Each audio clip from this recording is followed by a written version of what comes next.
The protagonist, Shannon, is a former high school sophomore who was expelled after assaulting the principal's grandson. Now living off welfare, he believed his life would remain stagnant until he received a mysterious message from his future self, a decade older. Guided by his future self, Shannon unlocked extraordinary abilities, progressing from B rank to the elite S rank. With these newfound powers, Shannon's once aimless life transforms as he discovers he can wield cheat-like abilities in the real world. As his life shifts, several girls enter his orbit, each with their own allies and adversaries. Among them is a charming hostess. Another is a glamorous figure with an alluring presence. A third is an enigmatic spy shrouded in secrecy.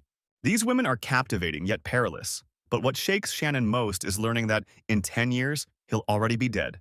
How then will he alter his destined path? It all began when Shannon messaged his friend Sunny, asking for a loan. Sunny inquired what trouble he'd caused this time, and Shannon admitted to hitting the principal's grandson, leading to his expulsion. His parents, furious, restricted his funds, and he promised to repay Sunny once he found work. Sunny urged Shannon to think before acting next time, to which Shannon replied he had no choice. The grandson had been harassing girls in their group. Sunny, advising restraint, sent £4,000 and reminded him to get a medical checkup. The transfer notification confirmed the funds. Leaning back in his chair, Shannon sighed in relief, grateful for Sunny's support, without which he'd be in dire straits. A phone notification interrupted his thoughts.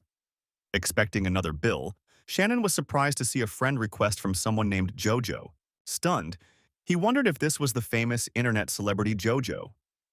Excitedly, he accepted the request and immediately asked if she was the real deal. To his disappointment, the user wasn't the celebrity but a fan named Shin, sharing the same name by coincidence. Frustrated, Shannon tossed his phone onto the bed, exclaiming annoyance at the mix-up. Shin messaged, claiming to be Shannon's future self from 10 years ahead, still illegitimate and poor, but determined to help him rise to wealth and power. To prove it, Shin predicted an earthquake in 10 minutes that would severely damage Shannon's favorite store. Shannon was shocked that Shin knew of his illegitimate status, a secret he'd kept hidden from everyone. Skeptical, he dismissed the warning and headed to his favorite store to grab a meal.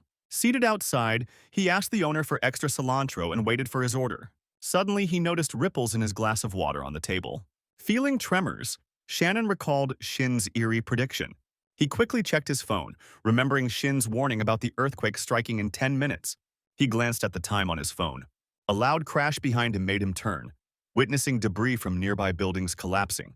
As the store owner trembled in fear, Shannon realized Shin's prophecy was true. Shannon frantically messaged Shin, demanding how he predicted the earthquake. Shin reiterated that they are the same person, just from different times, urging Shannon to trust him so they could proceed with their plan.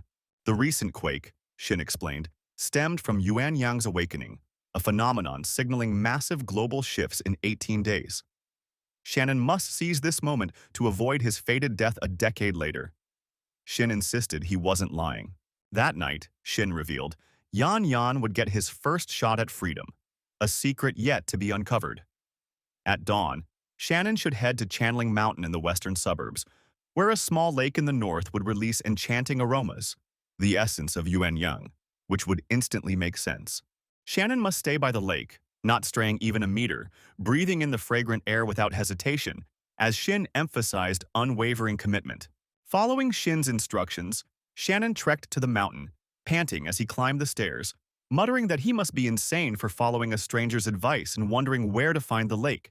Pausing to catch his breath, he gazed at the sky, remarking that he'd rather be moonwatching than on this bizarre quest. Suddenly, sirens wailed from the road as police cars sped toward the earthquake's source. A policewoman named Weiwei stepped out, ordering one group to seal off the mountain's entrance while leading another to investigate, prohibiting any outsiders from passing. Hidden behind a rock, Shannon peeked out, wondering why the police were here and if something significant was truly about to unfold. Undeterred, he resolved to verify Shin's claims himself and pressed on toward the lake. Navigating with his flashlight, Shannon recalled the location and, spotting water ahead, declared it must be the place. He set down his backpack. Relieved, he noted that he'd narrowly avoided the police by turning in time. Though it barely resembled a lake, the water was there. Sitting down, he touched it. A sudden fragrance hit him, prompting him to question if this was truly Yuan Yang.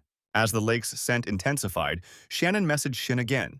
He demanded to know what was happening.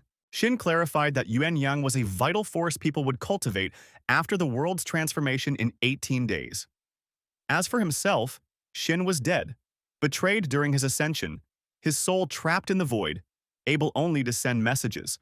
With limited energy, Shin urged Shannon to heed his words. Yuan Yang's emergence foreshadowed the monumental changes in 18 days.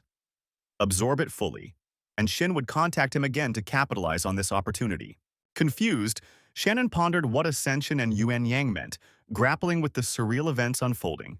Noticing the lake had inexplicably expanded, he cursed, questioning how a mere puddle had grown so vast. Approaching the edge, he peered into the depths, marveling at the unprecedented sight. Sitting down, he focused, deciding to trust Shin's guidance. As he inhaled the fragrance, he began absorbing various skills. Through ranked absorption, he gained abilities like SS rank Future Hidden Fusion and Space Absorption skills. Once the process finished, his space absorption skills activated instantly. Abruptly, a voice shattered his concentration, demanding to know what he was doing there. Startled, Shannon fell into the water, panicking as he shouted that he couldn't swim. A policeman's flashlight beam pinned him, an officer ordering him to stay still while they prepared to pull him out. At that instant, Shannon's absorption skill triggered, inexplicably drawing the officers into some unknown void. A notification flashed. He'd gained 1,000 experience points. Miraculously, Shannon found himself back on dry land before blacking out. He awoke in a vast white void, bewildered, scanning his surroundings and wondering where he was. In the void's center, he spotted a small waterfall feeding a lake, identical to the one on the mountain, and remarked on the striking similarity as he approached. Cupping the water in his hands, he drank deeply. A system alert chimed, granting him 10 skill points. Stunned, he asked if these were some kind of cheat codes.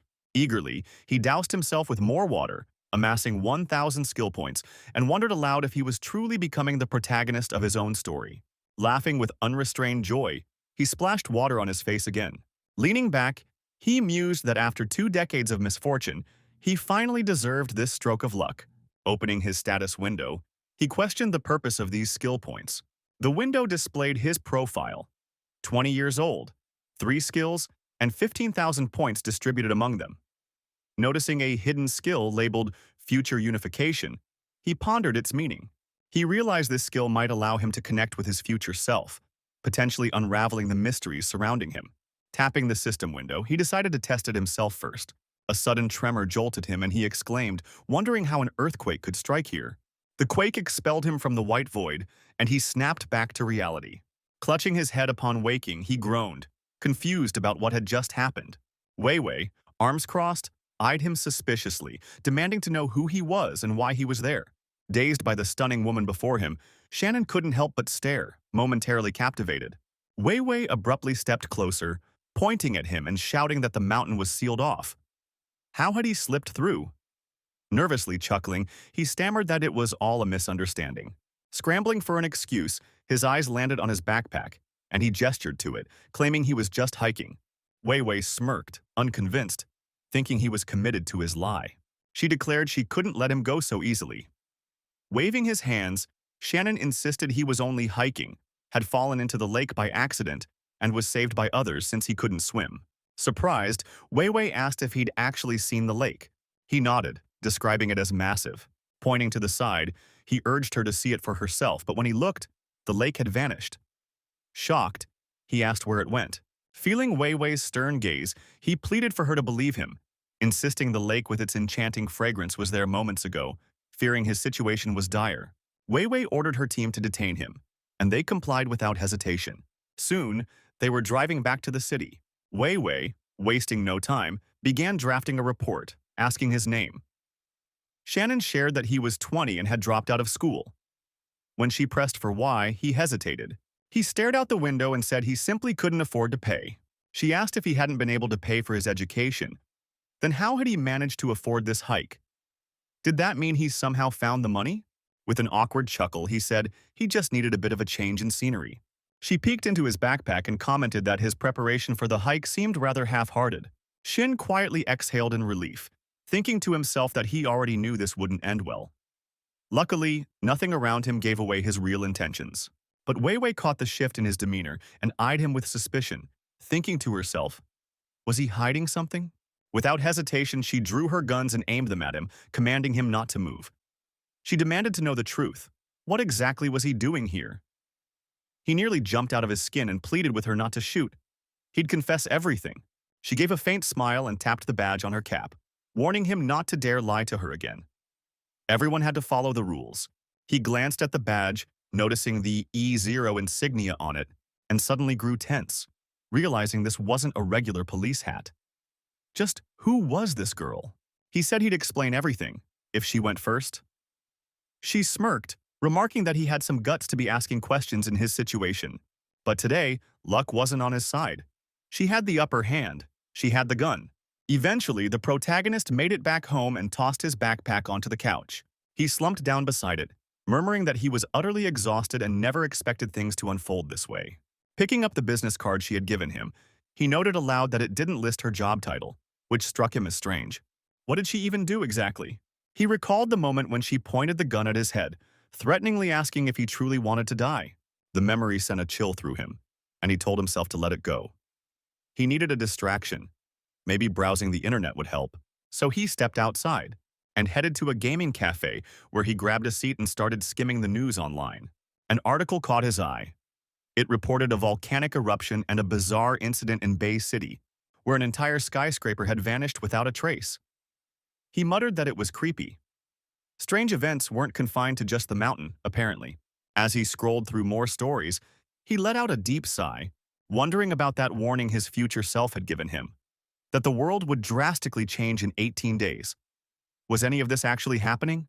He leaned back in his chair, unsure of what to do next. He had followed all the instructions, but there was still no hint of what was supposed to come, and he still hadn't figured out what was really going on with Yuan Yang. He grabbed the phone from the table and decided he'd just handle each problem as it came. He opened a chat with his friend, the one who had been messaging him constantly about the earthquakes, trying to get in touch. Shannon messaged to say he was okay and asked if he could stay somewhere. Could he crash at his dad's place? Ming questioned if Shannon was dead, to which Mick replied in frustration that Ming wasn't being the least bit supportive. He let out a sigh, thinking he was the only one who could truly rely on himself now. Just then, his friend messaged him, saying, "This is your home." Setting the phone aside, the protagonist opened a search tab, reflecting that if none of this had happened, everything would have remained simple. He typed in the name of the organization. That was written on Wei Wei's badge. She certainly looked like law enforcement, but clearly wasn't. There was no job title listed, only the label E0. Perhaps it was some sort of secret unit. He remembered how, before they dropped him off, Wei Wei had handed him a document and asked him to write down his full name, home address, and phone number. When his search yielded no results, he swore out loud in frustration, wondering aloud what she was actually involved in. Meanwhile, at the E0 monitoring center, the man observing Shen through the surveillance feed turned to Wei Wei and reported that Shen kept reading about odd news events, and now he was even trying to look up their symbol. Should they restrict his access to the internet? She told him not to spook the guy. He wouldn't find anything regardless. Let him keep digging. She was convinced his presence wasn't accidental. A little later, his friend arrived, just outside the gaming cafe. He waved and called out that he was there, then slung an arm around Shen's shoulder in greeting. But Sun Ming brushed it off in irritation, saying he had just moved into his new place and hadn't even had time to bring a girlfriend home yet. So Shen better not mess things up. Mickey moved toward the passenger side and reassured him not to worry. His life was like this because of his family, after all. He promised not to trash the bedroom. His friend gave a nervous sigh. They got into the car and drove off. Staring out the window, Shannon couldn't stop thinking about the girl knowing where he lived. Staying there didn't feel safe anymore. For now, it seemed he would just have to live with that. When they arrived at the house and the protagonist stepped inside, he glanced around as the lights came on. He admitted to himself that he never considered himself poor, but even so, he hadn't expected the place to be this nice. As he took it all in, Sun Ming headed to the fridge, grabbed a bottle of soda, and tossed it to him, warning him not to break anything, and to go find a job instead of lazing around. Shen caught the bottle easily and responded with a grin that he got the message loud and clear. He genuinely appreciated the help. Later that night, it was time for bed. He lay down and opened his system interface, noting that he still hadn't had a chance to explore it. It was finally time. He accessed the skill tab and clicked on Absorption. The moment it activated, he felt his entire body and the bed begin to lift off the ground. He spun around and saw a swirling vortex of energy forming behind him, exclaiming, "What the hell is going on?" He quickly leapt off the bed and dropped to the floor, watching in stunned silence as the portal pulled the bed into itself and vanished. Just then, his friend walked in holding a set of pajamas. He was about to speak but froze in shock upon seeing the room completely empty. Rushing over, he grabbed Shanann by the collar and demanded to know what happened to the bed. How could he possibly lose something that big? Shanann turned his gaze away, too shaken to explain. Then he asked if maybe Shanann had simply forgotten to set up the bed. Sun Ming clenched his jaw in frustration and told him not to play dumb. This bed cost 32,000. Shanann responded, telling him to think logically. How long had he even lived there? Since the bed was bought? Maybe he just forgot. Sun Ming paused, suddenly realizing that might actually be true, and asked, "Wait, are you saying this is your first night ever sleeping in this house too?" He headed for the door, scratching his head in confusion and muttering that maybe he'd mixed up this place with another home. As he left the room, Shanann let out a breath of relief, thinking he'd been spared. But just then, Sun Ming returned abruptly, throwing the door open. He said that Shanann would have to sleep on the floor tonight. They'd figure out the bed situation in the morning. They went to sleep after that, and before long, morning arrived. Around 8 a.m., Shanann was awakened by the sound of a notification on his phone. Still half asleep, he groaned and picked it up, wondering who could possibly be texting this early. But when he saw the name of the sender, he immediately snapped awake. It was him. His future self asked, "Do you believe me now? Did you absorb what I told you to and awaken your abilities?" Shanann replied that he did, and he definitely believed him now. After absorbing Yuan Yang, his body had changed and his powers had awakened. Though, he admitted, he still didn't quite know how to use them. The future version asked him to explain more, and some time passed. With no response coming, Shanann grew impatient and wondered why he was being ignored. He messaged again. "What's wrong? Are my abilities that useless?" Future Shanann laughed and said, "Not at all." Shanann then asked excitedly, "So they're cool powers? Tell me more."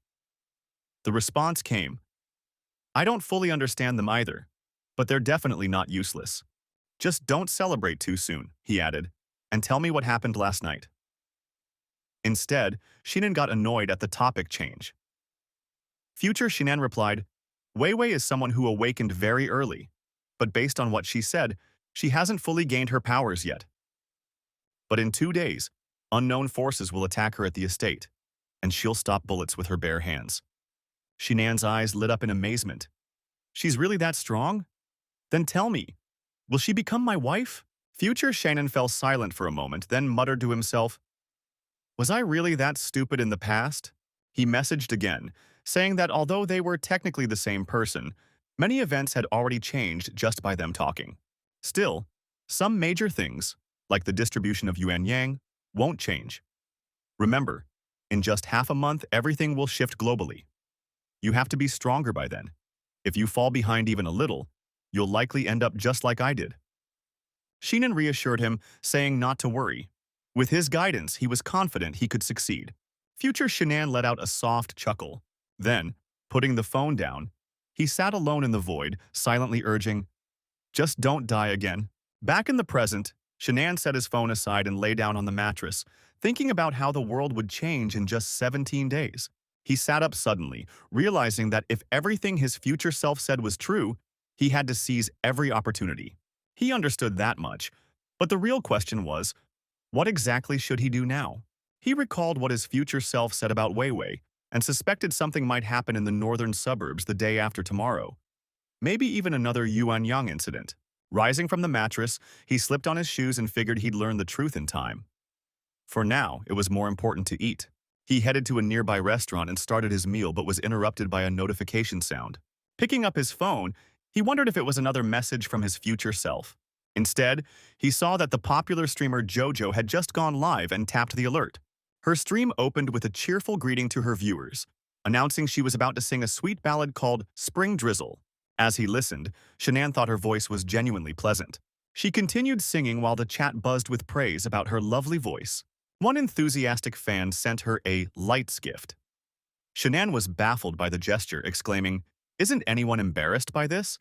Jojo noticed the comment and playfully said it looked like the audience wanted more. Another viewer suggested she'd make a great actress, while someone else asked how long she'd been awake and if she was feeling okay. Another viewer remarked the stream was getting a little weird and suggested switching it up. They then switched the broadcast feed to a viewer named 564241, the one who just gifted her lights. The camera now followed him, revealing a guy literally breathing fire. The chat exploded with interest, wondering if he had awakened powers. Sheenan thought the guy didn't seem drunk or anything. Could he have awakened Yuan Yang energy too? Suddenly, the stream cut out. Shanann cried out, "What just happened?" After finishing his food, he stepped out of the restaurant and saw a crowd gathering near a house that was on fire. He wondered when the fire had started and hoped no one was hurt. Flames were consuming one floor and had already spread to another above. While everyone else was backing away, Shanann rushed toward the burning building. Something felt off. He could sense Yuan Yang energy. The energy must have been why the stream was interrupted. He needed to investigate. He reached the building and scanned the area, the energy signature growing stronger. Following it, he ended up in a narrow alley. The energy was fading there. As he traced the wall, his hand came away wet. Blood. The marks looked fresh. The guy from the broadcast must be nearby. As Shanann moved forward, alert and scanning his surroundings, he didn't notice someone watching him from the shadows. From around the corner, a silhouette appeared behind him. Gritting his teeth, the figure bolted from his hiding spot and thrust out his hand, launching a wave of searing flame directly at Shanann. Luckily, Shanann reacted quickly and sidestepped, barely avoiding the fire blast. He now saw the attacker clearly, a wounded and exhausted young man. Shanann recognized him as the guy from the live broadcast. Clutching his injury, the man looked up and asked bitterly, "You trying to catch me too?" He gasped through the pain, insisting, "The Yuan's not going anywhere." Blood streamed down, his face pale and drenched in cold sweat as he stared at Shanann. Shanann realized it really was him, but not much time had passed since the stream ended. How had he ended up in such a state so fast? He raised both hands in a gesture of peace, assuring the injured man that he had misunderstood. He wasn't there to harm him. He was just curious whether the fire breathing was real. Besides, who was supposedly after him? Su Wen leaned against the wall, barely able to keep his balance, and asked if that meant he wasn't working with them. Then he brought up the earthquake from the previous day. Shannon said he already knew about that. What he really wanted to know was, where exactly had Su Yuan been during that event? Su Yuan's expression grew grim as he prepared to explain what he'd been doing the day before. But before he could speak, both of them sensed someone's presence nearby, on the rooftop, and instantly realized they were being watched. Two figures leaped down into the alley, and as their cloaks shifted during the descent, it revealed an arsenal of concealed weapons and grenades beneath them. At the sight of this, both Shanann and Su Yuan cursed in unison. The armed men grinned coldly, scanned the area, and then raised their guns, opening fire without hesitation. Shanann and Su Yuan narrowly avoided the bullets, darting behind a corner just in time to avoid being hit. Shanann peeked out to observe them and thought they didn't look like police at all, more like dangerous militants or terrorists. It was puzzling. Why were they going after Su Yuan? He turned to ask Su Yuan for answers, but found he was suddenly gone. Shocked, he muttered, "Where did he disappear to? Couldn't he have at least given me a heads up?" He hesitantly stepped out from behind the corner and waved awkwardly toward the attackers, pleading with them not to shoot. He insisted he wasn't the one they were after and asked if they'd just let him go. It was a stupid mistake. The men didn't care and immediately resumed firing. Shanann quickly ducked back into cover and then took off running, shielding his head as bullets zipped past. He shouted that he was just an innocent bystander. One of the gunmen paused and commented that all this guy did was run. Maybe he really was just a civilian. Killing a non-combatant could cause serious problems. But the second man wasn't convinced. Hand on his weapon, he asked if his partner was truly sure this guy was just ordinary. Eventually, they caught up to Shanann, who had taken shelter. One of the attackers pointed his gun at him and ordered him to put his hands behind his head and step out slowly. Shanann complied, saying he understood, just please don't shoot. As one man cuffed Shanann to a pipe, the other kept a gun aimed at him, warning that if he tried to escape or lied, he'd be shot, at the very least in the leg. Shanann started to panic, thinking that if he had known how things would turn out, he never would have come here. After that, the two armed men headed up to the second floor, and Shanann let out a breath of relief, telling himself he was safe, at least for now. Suddenly, his phone vibrated with an alert, and his arms instinctively dropped in alarm. He jumped, and his phone slipped from his pocket, but he caught it just in time. Landing back on his feet, he glanced at the screen. It was another message from his future self. The message said he had forgotten to mention something important. He warned Sheenan not to trust anyone except people from the special department. Sheenan laughed nervously, muttering that the warning had come a little late. Why hadn't he said this earlier? He had just been chased and captured. Now what? Future Shanann reassured him not to worry. He would send something to help. He just needed to memorize it and try to perform it. It turned out to be a series of physical exercises and breathing techniques. His future self admitted that he'd originally intended to share this after Shanann absorbed more Yuan Yang energy. But circumstances had forced his hand. He urged him to remember. He needed to protect himself. After that, the main character began performing the exercises and breathing techniques he had just learned. Focusing his energy, he managed to slip his hands free from the handcuffs. He immediately felt a rush of power coursing through his body. He couldn't believe how much stronger he had become. It was incredible. To test his newfound strength, he punched a nearby wall, causing chunks of plaster to burst off from the impact. His future self, Shin, asked how he felt now. He replied enthusiastically that he felt amazing, completely energized. Just then, the two men came back down from the second floor. One of them noticed the empty handcuffs and shouted that the kid had escaped. "What are we going to tell them now?" he asked. His partner told him to keep quiet, and when he saw Shin still holding his phone, he scoffed, calling him an idiot for having the nerve to be on his phone at a time like this. Frustrated, the man stormed over and jabbed the barrel of his gun against the back of Shin's head. He said the kid had really gotten under their skin. Why not help them relieve some stress? One bullet should be enough. Shin winced and cried out from the pain. Just as the man was about to pull the trigger, Shin's expression hardened, and in one swift motion, he spun around, striking the gun from the man's hand. The attacker realized he had been tricked and yelled to his partner to shoot him. Both men opened fire, but Shin leapt out of the way, narrowly avoiding the hail of bullets. The men clearly had no intention of letting him escape. They kept firing while Shin, still dodging, clenched his jaw and thought grimly that things weren't going well. The gunfire was too intense.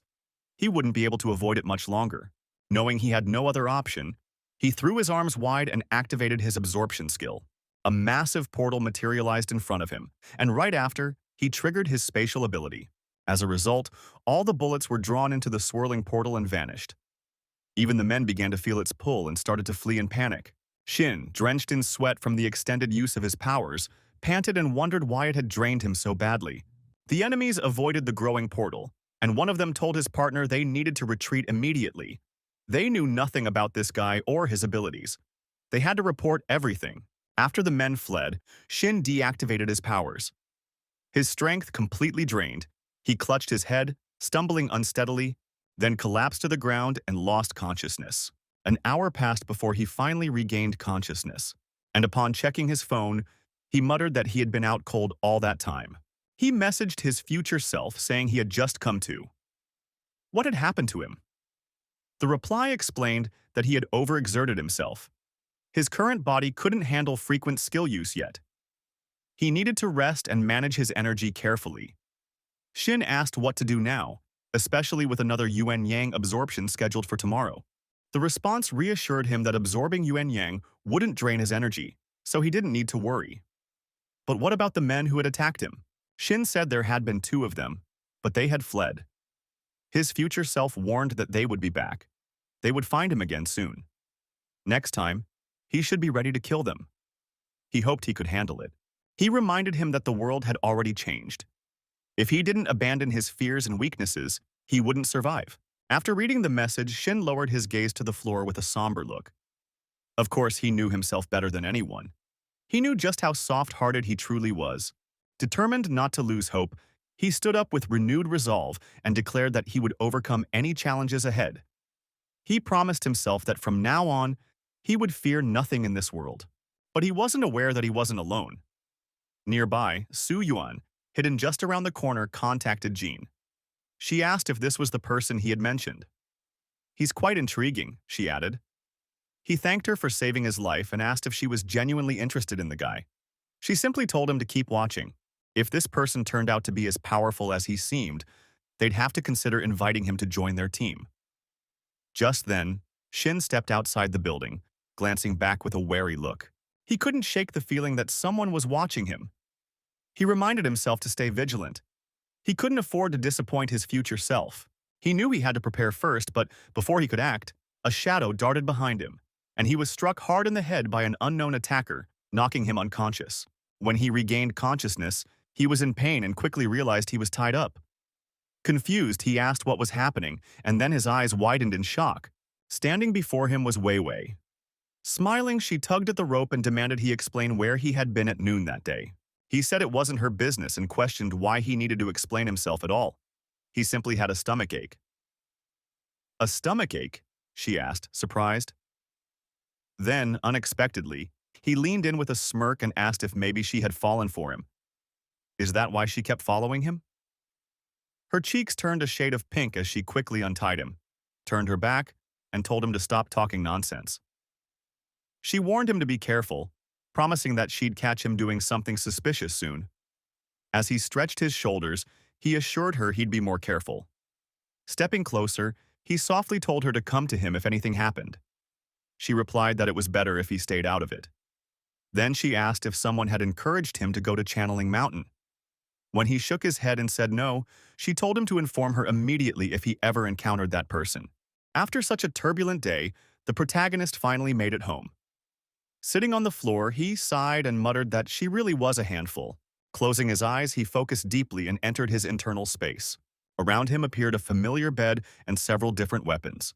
He noticed a gun lying on the ground. He picked it up, then looked at his reflection in a pool of water, pondering how his body felt while he was inside this alternate dimension. In reality, he was simply dozing off while sitting upright. Gazing at the gun in his hand, he wondered, if he could move objects into this space, could he bring them out as well? He decided to test it. Returning to the real world, he summoned water from the inner lake and, impressed, confirmed that it worked. He poured the water into a bottle and set it aside, deciding to analyze it later. Standing up, he put his hands behind his head and muttered that it was time to return the bed to its place. But just as he finished repositioning the bed, his friend entered the room, causing him to freeze in alarm. Luckily, Suning didn't notice anything unusual. Smiling, he walked in and asked if the bed was new. Scratching his head nervously, Shin replied that he had just borrowed it from someone.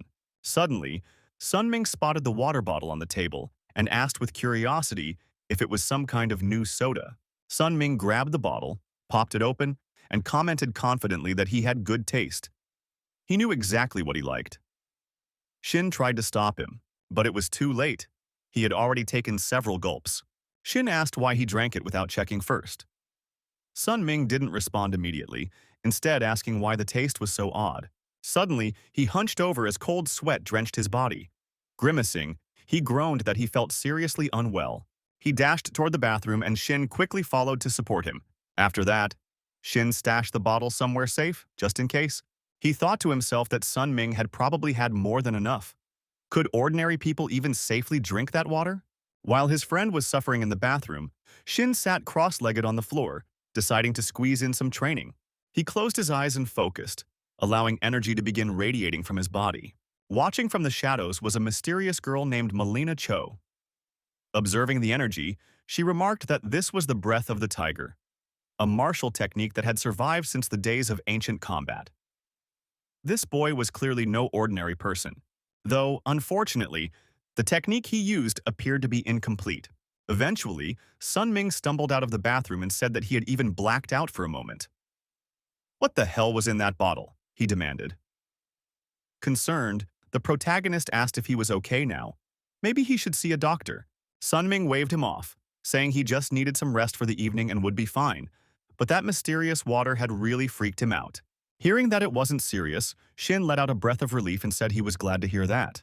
A little later, Shin made his way to an estate in the western suburbs. But as he approached, the guard stopped him, stating firmly that outsiders weren't permitted. He chuckled awkwardly and said he was already leaving. But as he turned around, he took note of the numerous CCTV cameras and frowned, thinking how tightly secured the place was. Following the directions given to him by his future self, he slipped into the forest and reached the far side of the estate, thinking to himself how lucky he was to have been told how to bypass the cameras. Reaching the fence, he tore through the mesh and started crawling through. He recalled hearing rumors that wild animals roamed this area and wondered if that was really true. Nearby, a sign warned of danger, but Shin, distracted, didn't notice it at all. Just then, future Shin messaged, "Are you there yet? You've got about 10 minutes. A wild beast is going to appear soon, and Yuan Yang will show up right after. Don't miss your chance." After reading this, Shin figured it wouldn't be a lake this time. As he mulled over the message, a wolf slipped through the fence and let out a fierce growl. Panic surged through him. He turned to flee in fear, but then suddenly paused. He realized running wasn't the best move. If he bolted, the wolf would definitely chase him. That would only make things worse. Swallowing hard, he thought bitterly about how eccentric the wealthy could be. Who in their right mind would keep predators like this for sport? Keeping them in cages, only to hunt them later. It was cruel. The wolf crept closer, and he was stuck wondering what his next move should be. Something about the creature seemed off. Its eyes glowed an unnatural shade of red. Suddenly, the beast charged straight at him, prompting him to dash into the forest, thinking how unbelievably fast it was. Spotting a tree up ahead, he decided to use it to his advantage and sprinted toward it. At the last moment, he leapt to the side, causing the wolf to crash headfirst into the trunk. Landing behind the stunned animal, he noticed blood smeared across the bark. The wolf lay motionless. Not wanting to leave behind any traces, he used his absorption ability to erase the evidence. He couldn't risk anyone discovering it. Glancing at his phone, he realized only 5 minutes remained. He needed to hurry. Just then, the ground began to tremble beneath him. Cursing the sudden quake, he ran toward the nearest tree. Grabbing the trunk, he started climbing, wondering if getting higher would keep him safe. Once perched on a branch, he spotted a large crowd gathered outside the manor, including Wei Wei. She was trying to calm the panicking people, and he found himself wondering why he kept running into her. As the tremors intensified, she pulled out a loudspeaker and urged everyone not to panic. She then addressed her team, telling them to hold their positions and warned that anyone disobeying orders would face consequences according to protocol. Wei Wei thought it strange there were too many people here. How had they found out about this place? Recalling their last encounter, he closed his eyes briefly, then pulled out a monkey mask from his backpack and decided it was best not to be seen by her. If she spotted him, she wouldn't leave him alone. At that moment, he received a message on his phone. He texted his future self, reporting that an earthquake, just like last time, was happening. What did it mean? The reply came back. Don't worry. It signaled Yan Yang's awakening. The stronger the quake, the closer its emergence. He needed to get ready to absorb the energy. He acknowledged the instructions, then put on the mask. Feeling the tremors intensify, he exclaimed in surprise. Was it starting already? Suddenly, tree roots burst from the ground, and someone shouted in confusion, asking what was happening. Wei Wei turned and stared in shock at the emerging roots. Meanwhile, the protagonist jumped down and knocked on one of the roots, realizing it was made of metal. Sitting beside it, he activated both his absorption and spatial manipulation powers, drawing in all the energy from the surroundings. The system announced he had gained 3,000 potential points. He then teleported into his internal space, hugged the iron root excitedly, and celebrated his success. He couldn't believe he had managed to absorb the iron tree in just 10 minutes. Looking around, he noticed the space inside was far more expansive than before. Could absorbing Yan Yang have caused his internal realm to grow? And what about his abilities? He opened the system interface and saw that he now had 32,000 points. Eager to upgrade, he chose to enhance the break absorption skill and instructed the system accordingly. The system confirmed the skill had been successfully upgraded and had reached IT rank. It also told him that with 22,000 more points, he could improve even further. Delighted with the outcome, he felt thrilled by his progress. Meanwhile, back in reality, he was finally discovered. One of Wei Wei's subordinates spotted him and pointed him out, urging her to take a look. She turned around and saw a man sitting on the ground, seemingly unaware of their presence. She then instructed her team to continue securing the perimeter, saying she would go investigate more closely herself. However, the moment she took a step forward, her shoulder brushed against some sharp roots, resulting in a small cut. She glanced at the wound, prompting a subordinate to ask if she wanted to treat it first. She dabbed the blood away with a handkerchief and replied that it was nothing. She told them to continue evacuating civilians, and they followed her orders. As she removed the now bloody handkerchief, she noticed something strange. The wound had vanished. This unexpected sight left her stunned. Suddenly, 2 gunshots rang out from Shin's direction. The bullets shot forward at high speed, and one of them struck a Special Forces member in the head. The protagonist jolted back to consciousness, shouting in confusion, trying to make sense of the chaos. He spotted the second bullet heading straight for Wei Wei and called out to warn her. His warning snapped her attention toward him. She was startled when she realized what was happening. She tried to dodge, but it was too late. The bullet hit her palm. Yet, surprisingly, it left no wound. Her subordinates, shocked, asked whether she had actually stopped the bullet. Wei Wei, equally bewildered, couldn't comprehend what had just happened. She opened her hand, stared at the bullet resting in her palm, and asked herself if she had truly stopped it. Suddenly, the MC let out a terrified scream and frantically crawled away. The attackers revealed themselves from their hiding places, prompting the Special Forces to raise their shields instantly. After the situation was contained, Wei Wei inspected the attackers' bodies and commented on how odd it was. Some appeared to have committed suicide, yet there were no clear clues. It seemed like the work of professional assassins. She suspected they might have been sent by an unknown organization. One of her men seized Shannon and asked what they should do with him. Wei Wei turned to him and demanded to know who had sent him. Trembling, the protagonist replied that his legs were numb. Could he stand? She told them to release him, though her subordinates mentioned they hadn't confirmed his identity yet. He reached up to remove the mask from his face, but abruptly lost balance and fell forward, landing face first onto Wei Wei's chest. One of the men grew furious and shouted, asking if he had a death wish. Shannon looked up, clearly embarrassed, and quickly apologized to Wei Wei, saying it was an accident. She blushed and told him to get off. The angry subordinate stepped forward, ready to attack, but the MC reacted instantly, kicking him away and claiming he had just acted on impulse. Because honestly, how could anyone remain calm in front of such beauty? Wei Wei stared at him in disbelief, impressed by his strength. Her subordinates, however, raised their guns in alarm. She ordered them to stand down, saying she'd handle it herself. Then she aimed a kick at him, but he caught her ankle mid-strike and released a burst of energy from his hands, telling her that she wasn't strong enough yet. Enraged, she struck again, but he blocked her once more and added that her agility and speed still needed improvement. She locked her legs around him and grabbed his hand, but he quickly broke free and seized her legs instead. With a smirk, he asked if she really thought she could trap him with that move. She clenched her teeth and silently cursed in frustration. Then he hurled her to the side, and one of her squad members rushed over to help her. As she hit the ground, a sudden explosion erupted, sending up a cloud of dust.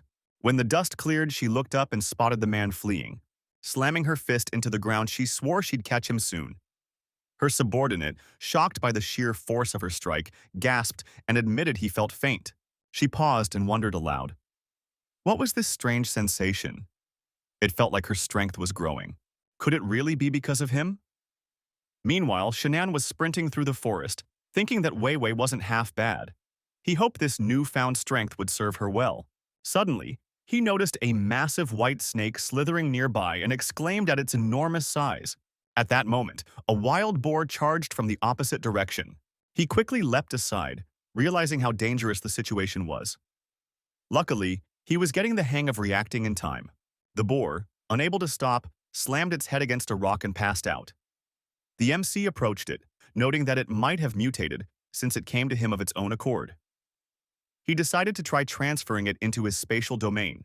He placed his hand on the beast's body, but nothing happened. Puzzled, he wondered why it wasn't working. Could it be that the space couldn't store living beings? Just then, a loud shriek echoed through the forest. At that moment, the boar finally vanished into his space. Grinning, he said it had worked at last. Soon after, he made his way back to the city and entered a restaurant. The waitress welcomed him, and he replied that he was starving. By coincidence, JoJo was at one of the tables, live streaming. She reminded her viewers to vote for her in tomorrow's cooking contest and affectionately told them she loved them. Hearing a familiar voice, Shannon turned and hurried over to her. He asked if she was Shoujo. She looked up, puzzled, and asked who he was. He showed her his phone profile and declared that he was her biggest fan. The camera woman laughed, saying they had a real superfan on their hands. She began filming both of them. The MC sat across from his idol, and the livestream chat lit up with excitement. Viewers commented on how handsome he was, joked about them getting married, and even called him idol-like. Some asked him to fall in love with her, while others expressed jealousy. JoJo, meanwhile, was visibly flustered, finding him undeniably attractive. She struggled to speak, then nervously pulled out her phone and asked for his contact info. But before he could respond, a group of men suddenly attacked their table. The MC shouted in alarm, asking what was happening. One of the men looked directly into the livestream camera. Viewers were horrified to see he looked like a zombie and urged JoJo to run immediately. The deranged man then darted past the MC. The MC exclaimed again, stunned by the chaos. What in the world was going on? For reasons no one understood, people began attacking meat like wild animals, fighting over it and tearing it from each other's hands. A waitress, terrified, clung to her colleague and screamed that the customers had suddenly gone berserk. One crazed individual charged straight at JoJo, making her scream in terror. She flung herself into Shannon's arms, begging him to help her. He instantly kicked the man away and reassured her, telling her not to worry. He was here for her. Once the chaos settled, the MC began questioning where the restaurant had sourced its meat. He pointed out that everyone who went wild had eaten meat dishes beforehand. The receptionist explained that a man had delivered the meat the day before and hadn't even asked for payment. The chef confirmed this, adding that the man had seemed very trustworthy, especially with his straight eyebrows. Shannon paused for a moment, and an image of Su Yuan popped into his mind. He wondered, could it really have been that guy? He asked if he could take the remaining meat with him, insisting it shouldn't be served to any more guests. The receptionist gave a nervous smile and said she'd pack it up immediately. Afterward, the protagonist left the restaurant carrying the bag of meat, determined to investigate it further. The receptionist wished him a safe journey and said they'd look forward to his return. JoJo, meanwhile, looked a bit disappointed. She hadn't managed to get his number. As the sun set, the protagonist was walking home. He snapped a photo of the meat in the bag and sent it to his future self, explaining that he'd encountered meat laced with young energy. People who ate it went completely wild. He asked, "What is this stuff?" His future self replied that it came from a mutated beast and wasn't meant for regular humans. When Shannon asked why, he explained that such beasts carried violent energy, and eating them would damage the brain, intensifying negative emotions and leading to insanity. Shannon responded with a shocked emoji and asked if he'd be affected too. The future self reassured him. They were different. Their bodies had already been altered through direct uranium absorption. Eating that kind of meat would actually help strengthen their energy. Scratching his forehead in confusion, Shannon replied that he understood. He added that someone had claimed the meat was a gift, and he suspected the one who breathes fire was behind it. Future him answered that he had a strange impression of that man and warned Shannon to be cautious. That guy was connected to an organization that might possess serious weaponry, and they were also after energy absorption. Just then, Sun Ming called to say he had something to take care of and wouldn't be coming back that night. He told Shannon to rest. Shannon reacted with irritation, accusing him of having had too much to drink. Meanwhile, Sun Ming was admiring himself in the mirror, flexing his muscles and examining the white scales forming on his body. He muttered that he didn't want to hurt anyone. He had changed. Now he bore the great responsibility of saving the world. He couldn't afford to fool around anymore. He recalled a recent moment when he'd been walking down the street and witnessed some bikers steal a woman's bag. Without hesitation, he had chased them down and stopped them with a single kick. Smiling proudly, he fixed his hair and told Shannon not to be mad. He was just a different person now. Suddenly, the door to his home creaked open. He turned toward it and asked, "Who's there?" An elderly man named Hanjo entered with his group and introduced himself as a representative from the special department. Without waiting for an invitation, Hanjo strolled in, took a seat, and gestured for Sun Ming to join him. Sun Ming was left speechless by the bold entrance. Meanwhile, the MC was at home eating dinner alone. He stared sadly at his empty bowl and muttered that he hadn't actually eaten yet. He should have taken advantage of that free meal at the restaurant. Now he was stuck paying for food himself. He recalled what his future self had written. In 3 days, another energy flare would occur on Mount. The strange part? That place didn't even appear on the map. He just needed to locate the nearby village and be ready. The organization's agents would be there too. Shanann thought to himself that he didn't really understand what the organization's motives were. But with the way things stood, it would be smarter to keep a low profile. His phone suddenly rang, and when he answered, a man's voice came through. It was Juan, his old classmate. He asked if Shanann remembered him and mentioned that he'd heard he was job hunting. The protagonist stroked his chin, puzzled. Was Juan about to offer him a job? Juan explained that there was a cooking event tomorrow, and they were short on security. Could Shanann come help? He recalled Shanann was quite skilled in combat. Delighted, Shanann agreed and asked for the location. Juan told him to show up at Yushin at 8 a.m. the next day. After the call ended, the name of the meeting place rang a bell. Didn't Jojo mention it during her live stream? A blush crept onto his cheeks, and he said to himself that this was amazing. Maybe he'd get to see her again. At the same time, Jojo was lying on her bed, hugging a pillow. She thought about how cool and handsome that guy from earlier was. She pressed the pillow against her blushing face, whispering that she hoped they'd meet again. If he really was her fan, surely he'd come to the event. The next morning, the women's cooking competition at Yuxin began. The same event Shanann was heading to.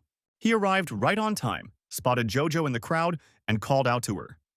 She lit up with a smile and happily responded, so he was here too. But before they could chat, she was whisked away for makeup. Meanwhile, Shanann was called over by Juan, who explained that his job was to protect someone named Yoshi for the next few days. There would be an interview, but he shouldn't worry. Everything would go smoothly. Shanann didn't recognize the name and asked if Yoshi was some kind of celebrity. Xuan clapped him on the shoulder and said, didn't he realize how many people had begged for this position? But he saved it for him. Shanann assured him not to worry. It was just an interview, and with his skills it would be no problem. Still, trouble soon followed. When Xuan brought him to a man named Lao Law, the man sneered and asked where he'd found this monkey. He didn't think Shanann was cut out for the job. Stung by the insult, Juan quickly defended his friend, saying he was an old classmate and very capable. If Lao Law didn't believe it, he could test him himself. Lao Law replied that Shanann still had to prove himself. Juan protested. Was this some kind of joke? It was just an interview. But Lao Law insisted those were the rules. No one could get in without a recommendation from Han Feng. Xuan was furious and moved to confront him, but Shanann held him back, saying they should just follow the rules. Xuan argued that it was obvious others had gotten in easily. Why was this guy targeting Shanann? The protagonist told him to stay calm. Nearby, Jojo overheard the argument. She thought to herself that the guy in charge was said to be a 7th-degree black belt in boxing. Could that handsome newcomer really take him on? Two guys in the crowd whispered that Shanann looked out of place. He wasn't anywhere near Han Feng's level. Jojo stepped up to them and, smiling, told them not to underestimate him. He was actually very strong. Shanann heard her and thanked her for the support. Then, he stepped out onto the court and faced Han Feng. His opponent asked if he was really the one who would fight. Shanann confirmed it and said it was time to begin. Han Feng looked at him steadily and, without saying a word, launched a kick. Shanann leaned back just in time to dodge, nearly losing his balance. He caught himself with one hand on the ground and launched a counter kick, which Han Feng managed to block, but it threw him off balance and he staggered backward, falling directly toward Lao Law. Lao Law caught him and helped him up, then turned to ask, "So what do you think of him now?" Han Feng admitted, "He's pretty strong. He's much stronger than me. He'll definitely do fine," Han Feng added. Shanann scratched his head with a sheepish grin and thanked him. Jojo, overjoyed, jumped into her friend's arms and shouted that he had won. Others in the crowd looked less pleased. Jojo's friend called out to Shanann and asked for his number. Her fans, overhearing this, were outraged. "How is this guy so lucky? This is totally unfair," they complained. Meanwhile, Lao Law slipped away to the restroom and made a call to his superior, reporting that things had taken a wrong turn. The person in charge had just been taken down by some newcomer. His boss was stunned. "You mean Han Feng lost to a newbie?" Lao Law confirmed it, explaining that the guy had been introduced by one of the event organizers, someone with the surname Joe. Just as he was about to say more, his boss cut him off, warning him not to forget who he worked for. Trembling, Lao Law assured him that he obeyed the organization's orders without question. Just then, a car pulled up at the venue, and the crowd rushed over excitedly, shouting that Tsuyoshi had arrived. Shinan was just about to exchange numbers with Jojo, but the commotion drew his attention. Hearing the name Tsuyoshi, he quickly excused himself, telling Jojo he had to get back to work. Tsuyoshi stepped out of the car, and her assistant warned her to be cautious. Shinan approached and introduced himself as her new personal security detail. The crowd surged closer, and Jojo commented that her fans were practically chasing her. She suddenly lost her balance and screamed, but Shinan caught her just in time, gently telling her to be more careful. She blushed and laughed awkwardly as she looked at him. "And you," she added with a soft giggle. Afterwards, they got into her car to discuss his assignment. Tsuyoshi remarked that it was thoughtful of him. Despite his busy life, he made time to help others. Shinan replied modestly that it was just a part-time job. She studied him and asked, "Are you really a good bodyguard? You look kind of ordinary." Shinan apologized, saying he hadn't slept well the night before. "Looks don't matter. What matters is that I can protect you." She frowned and fell silent. Something about him still left her feeling uneasy. Meanwhile, Shinan texted his future self, asking if he knew about the gourmet competition. He mentioned he was currently working as a bodyguard.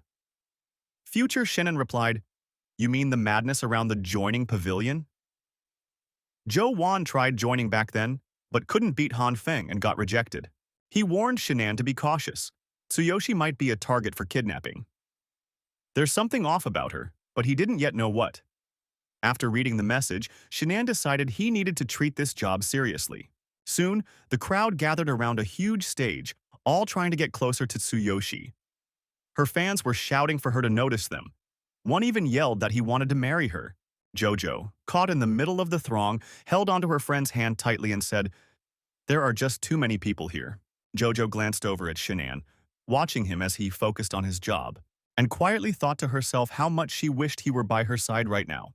At that moment, Shinan was weaving through the crowd of fans, and Tsuyoshi, observing him, wondered why he had suddenly become so serious. Backstage, she handed him a towel and thanked him for his hard work. He simply replied that he was just doing his duty. He then closed his eyes, concentrating, extending his perception to sense if any nearby threats were present. Suddenly, he felt a familiar energy coming from a box, being carried by one of the staff members. He asked casually, "What's in there?" The man answered that they were prizes for the competition, fruits supposedly gathered from the mountains. Shinan's interest was piqued. The worker pulled his cap lower over his eyes, chuckling nervously. "You know how rich folks are. They say mountain fruits are sweeter." Shinan looked at the fruits thoughtfully. They had a unique aroma, and he could sense they weren't ordinary. He figured such rare items might attract dangerous people. Still, he couldn't understand why someone would want to kidnap Tsuyoshi.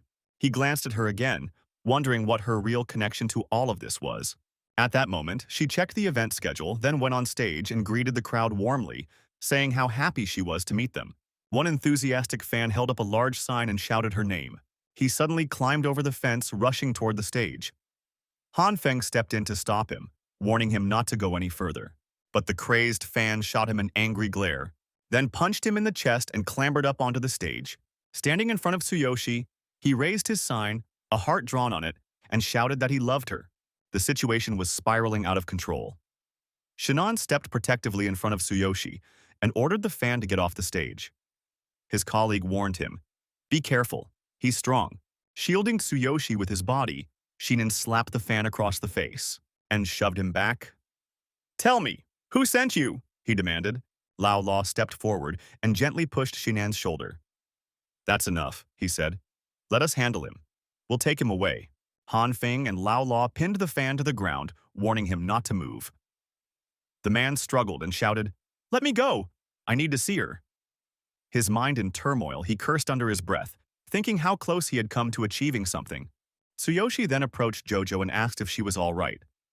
Jojo replied shakily that she was just scared, but otherwise okay. They could continue. Shinan studied the crazed fan carefully. Something was off. The guy was definitely stronger than a normal person. He tapped Han Feng on the shoulder and asked him to come with him. After they left the stage, Shinan spoke gravely. "Tsuyoshi's still in danger."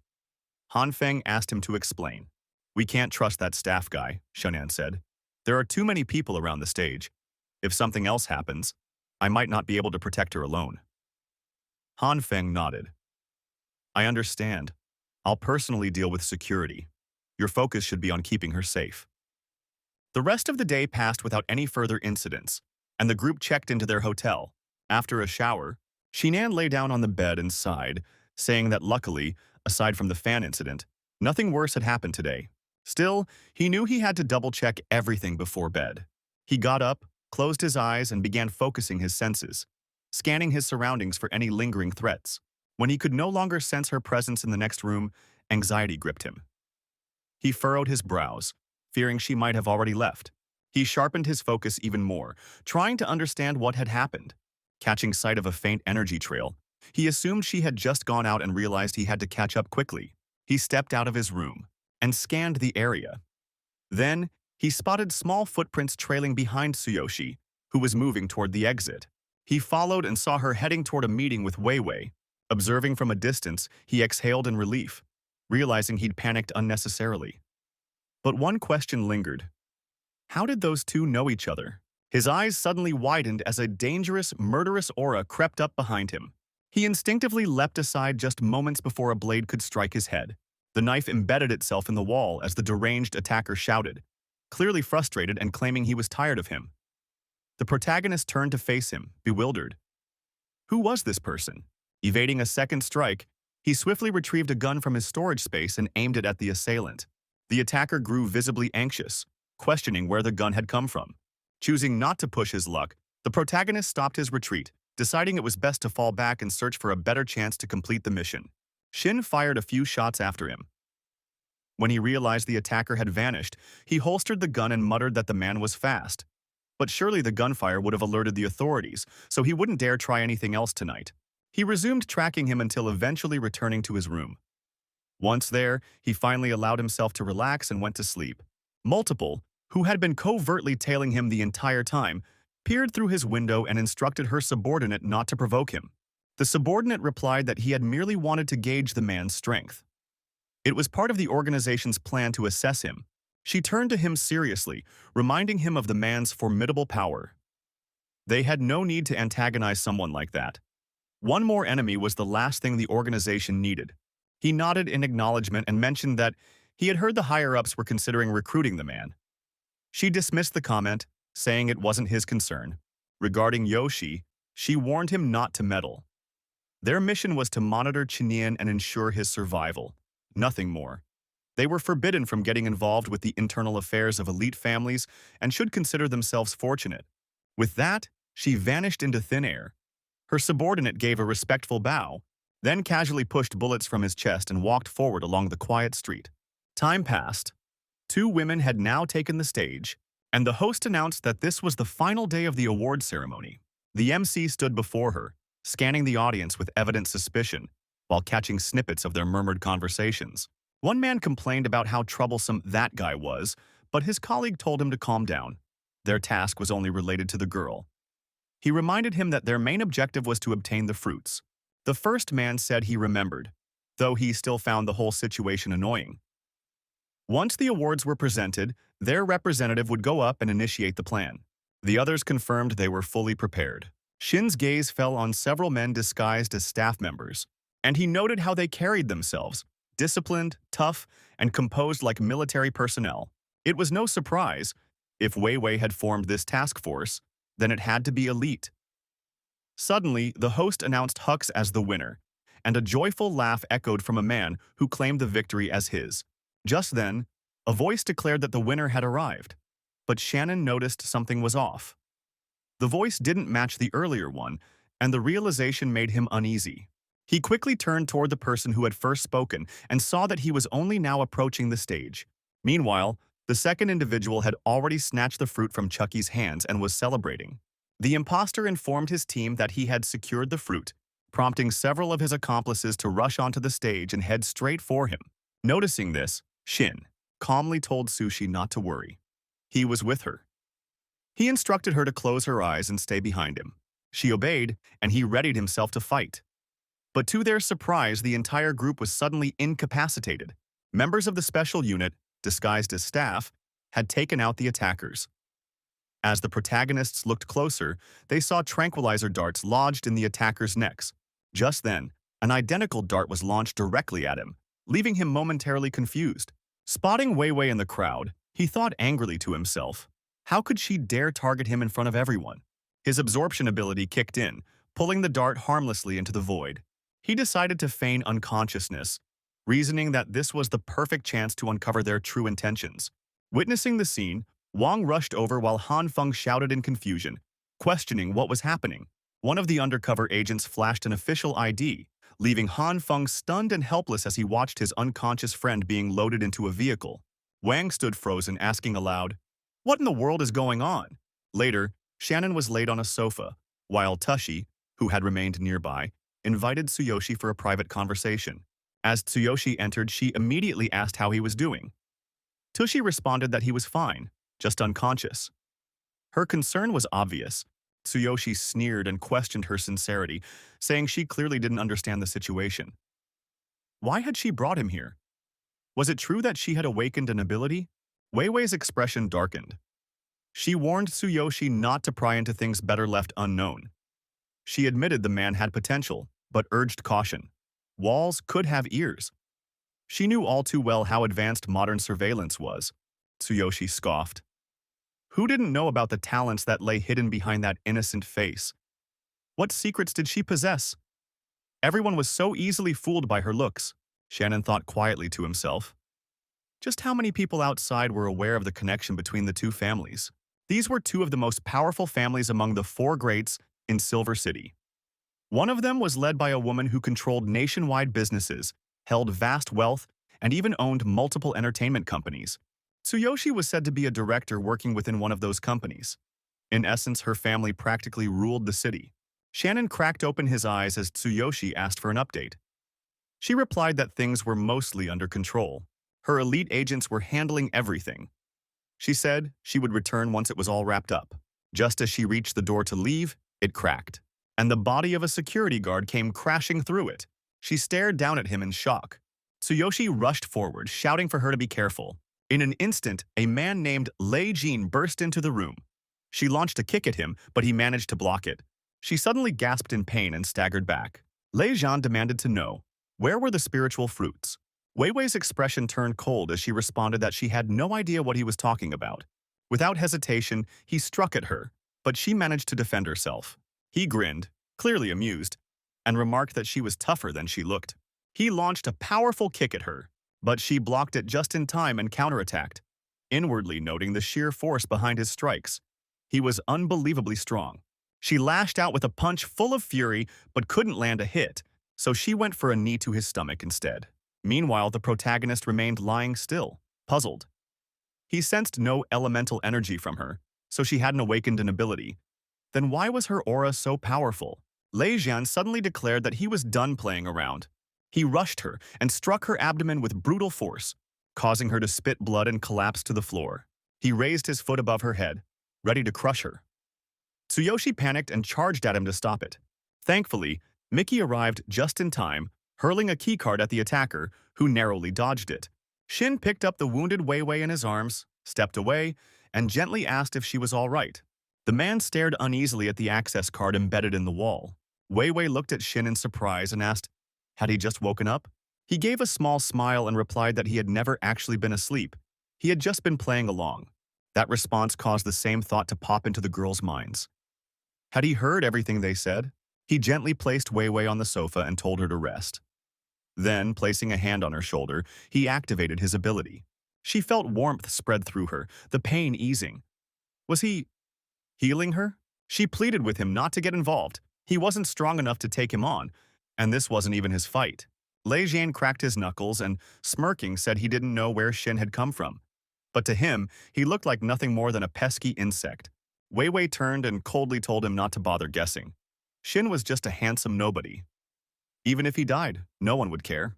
The girls watching were horrified. They thought that was a reckless thing to say. Now he wouldn't hold back. Just then, Mickey flipped him off and mockingly said if he really wanted to defeat Shin, he'd better crawl back into his mother's womb and train for a few more decades. That provocation hit a nerve. The man snarled that they were asking for trouble. The protagonist could feel the elemental aura shifting. The man had suppressed all the power he'd absorbed. His breathing technique was clearly advanced. In a flash, the man launched the first attack, but Shin dodged and immediately countered. Blood sprayed from his opponent's nose and mouth. The man shot him a murderous glare and struck with a knee, but Shin blocked it in time. As their powers clashed, Shin felt something strange. Was he absorbing the man's energy? He smirked, realizing not only could he absorb attacks, but he could store that energy within himself. The opponent backed off to catch his breath, while Shin focused and noticed that the sounds of fighting from outside were fading. The aggression in the air was dissipating. Apparently, the Chu family had organized this event with spiritual fruits as bait to lure out their enemies. No one expected such a powerful group to show up. Even the military, who had been working with the Chu family, now hesitated to oppose this mysterious faction. Their plan now was to let the opposing sides wear each other down. The man called out to Shin and asked who he really was. Did he realize whom he had crossed? But before he could finish, Shin interrupted, saying he talked far too much in the middle of a battle. Clenching his fists tightly, he suddenly charged at his opponent, shouting that it was time for him to die. His opponent sneered and called him an arrogant brat. Their fists clashed with explosive force, releasing two intense waves of energy. Lei Zhan staggered backward, cradling his shattered hand in disbelief. This can't be. How did he absorb both of my attacks? Blood spilled from his mouth as he collapsed to the ground, unconscious. His final thought was one of shock. The man had completely absorbed his energy and hurled it back at him in a single devastating blow. Suddenly, Yoshi's voice came from behind, calling out the name of the fallen man. She revealed that he was a master invited by the Chen family, rumored to be an ancient warrior. Shin turned to her in disbelief. Could such people still exist in the modern world? Now that elemental energy had returned, the appearance of so-called ancient warriors seemed inevitable. These individuals must possess unique, time-honored methods of absorbing and manipulating energy, ancient cultivation techniques passed down through generations. Without such knowledge, awakening alone wouldn't be enough. Tsuyoshi went on to explain that the man's master, known as Master Yin, was said to wield overwhelming power. Even many awakened individuals couldn't match his strength. She warned Shin to be careful. If Master Yin found out his disciple was dead, he would surely seek vengeance. Her tone turned apologetic. She said she would take full responsibility for what happened, even claiming that Shin was a member of her family. If anyone tried to come after him, they would have to deal with her family instead. She deeply regretted involving him. She had assumed he was just a simple bodyguard, but Shin stopped her. He told her not to shift the blame. He had killed the man, and he would take responsibility.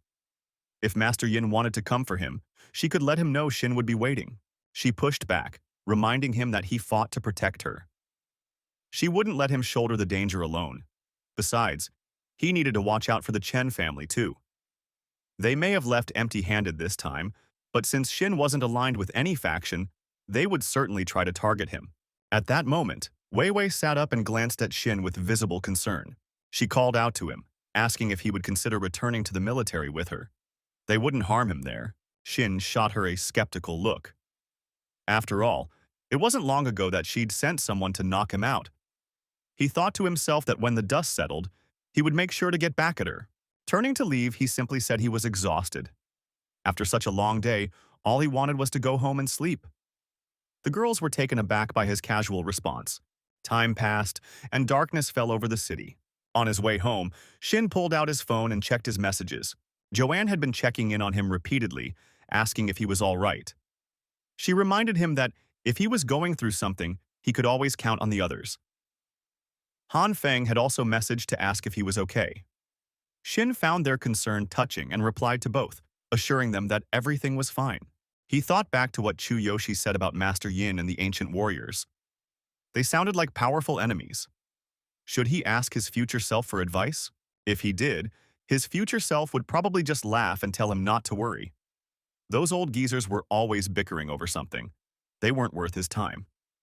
What mattered now was focusing on his cultivation. With a confident smile, Shin crossed his arms and chuckled to himself. Why would someone as good-looking as him even need to worry about such things? He soon arrived at the front door of his house. Patting down his pockets, he began searching for his access card. Then it hit him. He had thrown the card earlier, using it as an improvised hidden weapon. In all the chaos, he had forgotten to retrieve it from the wall. Now he urgently needed to call a friend. Pulling out his phone, he was just about to dial the number. But before he could, his phone buzzed. Sun Ming was already calling him. He quickly answered, saying with a nervous laugh that he had just been about to call him. Sun Ming apologized, explaining that something had come up at home so he couldn't come by. He asked if Shin could keep an eye on his house for a while. Concerned, Shin asked where he was and if something bad had happened. Sun Ming reassured him that it was nothing serious and told him not to worry. If anything did happen, he'd be the first to know. He simply wouldn't be in touch for a while. He reminded Shin once more to look after his house, asked if he understood, then said goodbye and ended the call. Just then, Hanjo appeared and said that since he'd received instructions, today's training would be much tougher. With that, he dropped a heavy bag at Shin's feet. Staring at the bag, Shin nearly burst into tears, thinking there was no way he'd survive this. Without a second thought, he turned and bolted, shouting that he no longer wanted to save the world. He just wanted to live a normal life. Meanwhile, his friend stared at the phone screen with a puzzled look, sensing that Shin was hiding something. He could only hope everything was okay. Shin then remembered the access card again, and realized if he couldn't get back inside, he'd be in real trouble. An hour later, a locksmith arrived and did his job. Shin, now short of cash, tearfully waved the man goodbye. The moment he stepped inside, his phone rang again, this time from an unknown number. He answered, and to his surprise, it was Jojo's voice on the other end. She hesitantly asked if he was all right. Hearing her familiar tone, he asked for confirmation of her name. She giggled and said she didn't expect him to recognize her. "Looks like I've got a real fan," she teased. He smiled and replied that he watches her streams every day. She explained that she heard from a mutual friend that he had been taken away, and she was worried. That's why she asked for his number. Now that they were talking, he must be okay, right? He answered that since she could hear his voice loud and clear, he was fine. What happened earlier was all a misunderstanding. He casually asked if everything was okay on her end. She said things were good now. She was already back home and had asked her boss for time off, so she'd be resting for a few days. He sat down on the couch and asked where she lived. She told him she lived in one village, probably a place he'd never heard of, just like her other fans. She asked him to keep that information to himself. That name suddenly triggered a memory. His future self had once told him to visit that very village. What a small world, he thought. Jojo continued, saying that although the village was remote and hard to find, it was truly beautiful. If he ever had the time, he should come visit and enjoy the scenery. Feeling a bit awkward, he asked if she'd accompany him if he visited. She was taken aback by his question and blurted out in surprise, asking if he was being serious. Deep down, she was overjoyed. Was this his way of asking her on a date? She needed to keep her cool and not get ahead of herself. Once she managed to calm her excitement, she replied in a composed voice that she would gladly host him when he visited. With that promise lingering in his mind, he decided to relax on the sofa. He thought to himself that it was time to commit seriously to his training. After about half an hour, he realized that his energy levels were still far too low. If he wanted to face powerful enemies, he needed to significantly improve his cultivation. A notification popped up on his phone, catching his attention. He chuckled and reminded himself that he could only rely on his own strength. Suddenly, a glow emanated from his future self, and a file was transmitted to him. Inside was the secret manual for the broken starred blade technique. Time passed, and soon the morning sun rose. The protagonist had already started his training session. Swinging his makeshift racket through the air, he theatrically addressed imaginary spectators, who seemed to wonder who he was. He declared that he was the head of the Shin and Sword. Although he had already mastered the star-slashing technique, without an actual sword in hand, it just didn't feel the same. He needed to find a real weapon. As he surveyed the scene, he was taken aback by the damage done to his apartment. "What happened to this place?" he exclaimed. An hour later, he stood at the bus stop, holding a freshly bought ticket. He felt relieved to have caught the earliest bus, his destination. Village. Once on board, as the journey began, he decided to enter the Void Realm. There, he examined the ironwood he had previously collected, noting that it would be perfect as crafting material. Using the ironwood, he forged a sword, and as he ran his hand along the newly formed blade, he marveled at his own ability. In this realm, he truly felt that he could bring any desire of his heart to life. He watched as the lake water rose up in droplets, responding to his will. The living water now obeyed him. Overjoyed, he exclaimed that he could now walk on water and took a few tentative steps across the lake. Gaining confidence, he broke into a run and laughed heartily, shouting that it felt like he was wearing magical boots. Returning to solid ground, he made a subtle gesture with his hand, lifting the ironwood trees into the air. Then, transforming them into swords, he let them fall dramatically to the ground and asked himself, "Am I invincible?" He grinned boldly and shouted that he wanted to create a mountain. But after a few moments of expectant silence, nothing happened.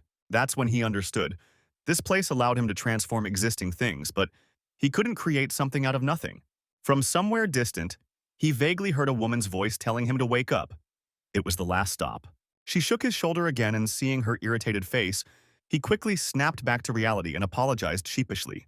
After stepping off the bus, he looked out across the landscape and remarked that although this place was in the middle of nowhere, the scenery was breathtaking. He glanced around, ensuring no one was nearby, crouched low to the ground, and then dashed off toward the village at full speed. Before long, he reached the stone gate that marked the entrance and caught sight of the local villagers. He walked up to one of them and asked a bit awkwardly if this was one village. The man replied with a question of his own. Had he come from another city? Shin confirmed that he had, explaining that he came to visit classmates. But the man accused him of lying and asked if he was part of an archaeological expedition. The man remarked bitterly that outsiders often tried to deceive simple village folk like them. He mentioned that someone else had recently arrived, claiming they were also looking for someone. But just last night, that same person led a group to dig in the mountains. This made the protagonist uneasy. He realized someone had gotten ahead of him. The man continued, saying he had sensed something strange that morning when a team carrying advanced equipment headed toward the mountain. It didn't make sense. There was no recognized cultural site in their village. So what exactly were they searching for? And why had the protagonist come? Couldn't he say? Was it a secret? When the protagonist stayed silent, he asked instead who else had arrived. The man crossed his arms and raised an eyebrow, clearly suspicious. He noted that the protagonist seemed like a local, yet he was the one asking all the questions. Was he lying again? Just then, Jojo appeared, calling the man Dad and showing him something she had bought. Hearing her familiar voice, Shannon looked past the man and called out to her. She gasped in surprise and embarrassment, asking how he had managed to find her there. Her father turned to her in astonishment and asked if this young man was really her classmate. Had they actually studied together? Shannon didn't respond. Just then, someone called the man's name, and he responded irritably, saying he didn't have time for calls. There were more pressing matters. He mentioned that it was time to light incense and warned that his daughter was at risk of being kidnapped. Meanwhile, Jojo turned to her friend and said she didn't expect him to find this place so quickly. He casually replied that it wasn't hard. If he wanted to find something, he would. At that moment, Mulenga, cloaked in invisibility, watched them from the rooftop. Recognizing a familiar face, she commented that he had come too. Meanwhile, the protagonist held out his hand to Jojo and told her he wanted to show her a magic trick. Surprised, she asked if he could really do magic. He told her to watch carefully as he counted to 3. When he reached the count, a bracelet with an angel-shaped charm appeared in his palm. She looked at it in awe, asking how he'd done it. It was so beautiful, but surely too expensive for her. He smiled and explained that he made it himself without spending a coin. Since she liked it, she should keep it. Holding the bracelet to her chest, she said she loved it, but asked him not to give her such costly gifts in the future. He chuckled and teased her, repeating, "Next time?" She blushed, insisting that's not what she meant. Just then, the protagonist's expression shifted. He turned quickly, sensing a surge of anger in the air. She asked what was wrong, though she didn't see anyone nearby. He said it was nothing and not to worry. At that moment, her father approached with a stern look, asking if they were done talking. They had to go look for her mother. Jojo flinched at her father's tone, apologized, and then asked the protagonist where he lived. Was he going home soon? He replied that, actually, he was still searching for a place to stay. He wanted to ask her something, but her father stepped in threateningly, and he decided to remain silent. She walked away with her father but turned back to tell Shannon to message her later. He said goodbye, and as she left, his smile faded. Turning toward the empty field, he demanded to know who was there. Malenko appeared from thin air, still cloaked in invisibility, and asked how he had managed to detect her. He replied that it was just his intuition, then asked why she was following him. She said she wasn't exactly following him, and asked if he had only just arrived. Walking ahead, she gestured for him to come with her, saying she wanted to talk. She guessed he had come because he sensed the tremors too. Since their goals aligned, she suggested they team up. They arrived at an abandoned house, and she reminded him that they had already worked together once before. He was taken aback by this. Just then, Su Yuan stepped out of the ruined building, greeting him. The protagonist's expression darkened when he saw the man who had once abandoned him. His voice was sharp with anger as he asked if Su Yuan really thought he could be trusted as a partner. Nervously, Su Yuan explained that fear had gotten the better of him back then. But he was fine now, and he swore things would be different. Mulenga noted that it looked like there was history between the two. The protagonist asked why he should believe him. Su Yuan admitted that the fire magic inside him was unstable and difficult to control. He explained he had come to this place to learn how to master the power within himself. He added that awakened individuals had to regularly use their abilities or risk them turning inward. But using fire magic made him too easy to track. Malenko remarked that she understood. They had similar struggles. Su Yuan asked if the protagonist felt the same. He replied that his powers weren't as conspicuous. Malenko mentioned that she had heard the earth would start shaking around 6 p.m. today, followed by a surge of energy. She asked if he had heard anything new. Before answering, Shinan observed the two of them and thought that while they might not be the most reliable team, their help could still be useful. At least their intentions seemed sincere. He shared the location he had discovered, surprising them both. Malenko smiled in response, saying that although modern tech could pinpoint the location, she trusted his word. He replied that when the time came, the only thing he needed was his strength. Everything else was secondary. Su Yuan looked at him in disbelief, asking if it could really be that simple. Malenko answered that it wasn't a problem. They would relocate and finalize their plans. Just as she was about to ask him something, a sudden explosion echoed behind them. The protagonist turned around to see buildings in the village engulfed in flames. Panic filled him as he thought of his friend. Malenko questioned how the explosion could have happened. Perhaps it was a gas leak caused by the energy surge. She wasn't sure, but feared the village might be on the brink of destruction. Su Yuan scoffed, saying this backwater village was falling apart anyway. He couldn't care less. The protagonist shot him a scornful glare, then turned away and sprinted toward the burning house. Su Yuan shouted after him, puzzled. "What's with that guy? Let's see if he makes it back alive." His companions realized this situation was far more serious than they'd thought. If they wanted to gain anything from it, they'd have to cooperate with him. One of them mentioned hearing that he had defeated Legion and had connections with some major players. She said he could do whatever he wanted. It didn't matter to her. But if he stepped outside their plan, he'd better be ready to deal with the consequences. With that, she left. Su Yuan stared after her and muttered that she was a nasty woman. One day, he'd prove his worth. Meanwhile, the protagonist messaged Jojo to ask if she was safe. She responded that everything was fine. A nearby house had caught fire, and they were helping put it out. He told her to be careful. Then, using his enhanced senses, he confirmed that she was indeed helping extinguish the fire. Watching her, he felt a bit awkward, like he was intruding by observing her from afar. Still, she seemed to be safe for now. Afterward, he messaged his future self to ask what would happen to the village. The reply was grim. One village might burn down. He hadn't seen Jojo streaming since then. This deeply unsettled Shinan, and he immediately called Jojo, his voice filled with urgency, urging her to stop what she was doing and leave that night. He begged her to take her family and get as far away from the village as possible. Jojo, confused, asked what he meant. He cried out that the world had changed. Her village was in danger. A sudden fire had already broken out. Didn't she find all of this suspicious? Jojo didn't respond right away, clearly thinking it over. After a brief silence, she admitted that their barn had burned down yesterday, and again today. Fires were rare in the village before. Was he saying he knew something? He said he couldn't explain everything yet, but he pleaded with her to trust him. After ending the call, he spotted Jojo in the distance, standing on the stairs, arguing with her father, who wasn't listening and simply went downstairs to get water. Jojo pulled out her phone and messaged Shannon saying she would try to talk with her family and thanked him sincerely for caring. He read the message and wondered how she could possibly make such a big decision based only on his warning. He looked up at the sky, where the sun broke through the clouds, and realized that the time was approaching. Just as he had predicted, a massive surge of energy was about to occur, and the damage could be irreversible. At that moment, the ground began to shake. The villagers felt the tremors and broke into a panic, running through the streets. Suddenly, beams of multicolored light burst from between the houses and shot into the sky. Explosions echoed throughout the village. Someone shouted, "What the hell is going on?" Another person yelled for everyone to gather. Uniformed individuals knelt in formation around the fire. Just as bullets suddenly whizzed past them, Wei Wei raised her hand, signaling to cease fire. She commanded her team to focus on extinguishing the flames before doing anything else. But Su Yuan bellowed that anyone who tried to put out the fire would die. The fire was fueling his power. As a wielder of fire energy, he could absorb the flames to amplify his strength.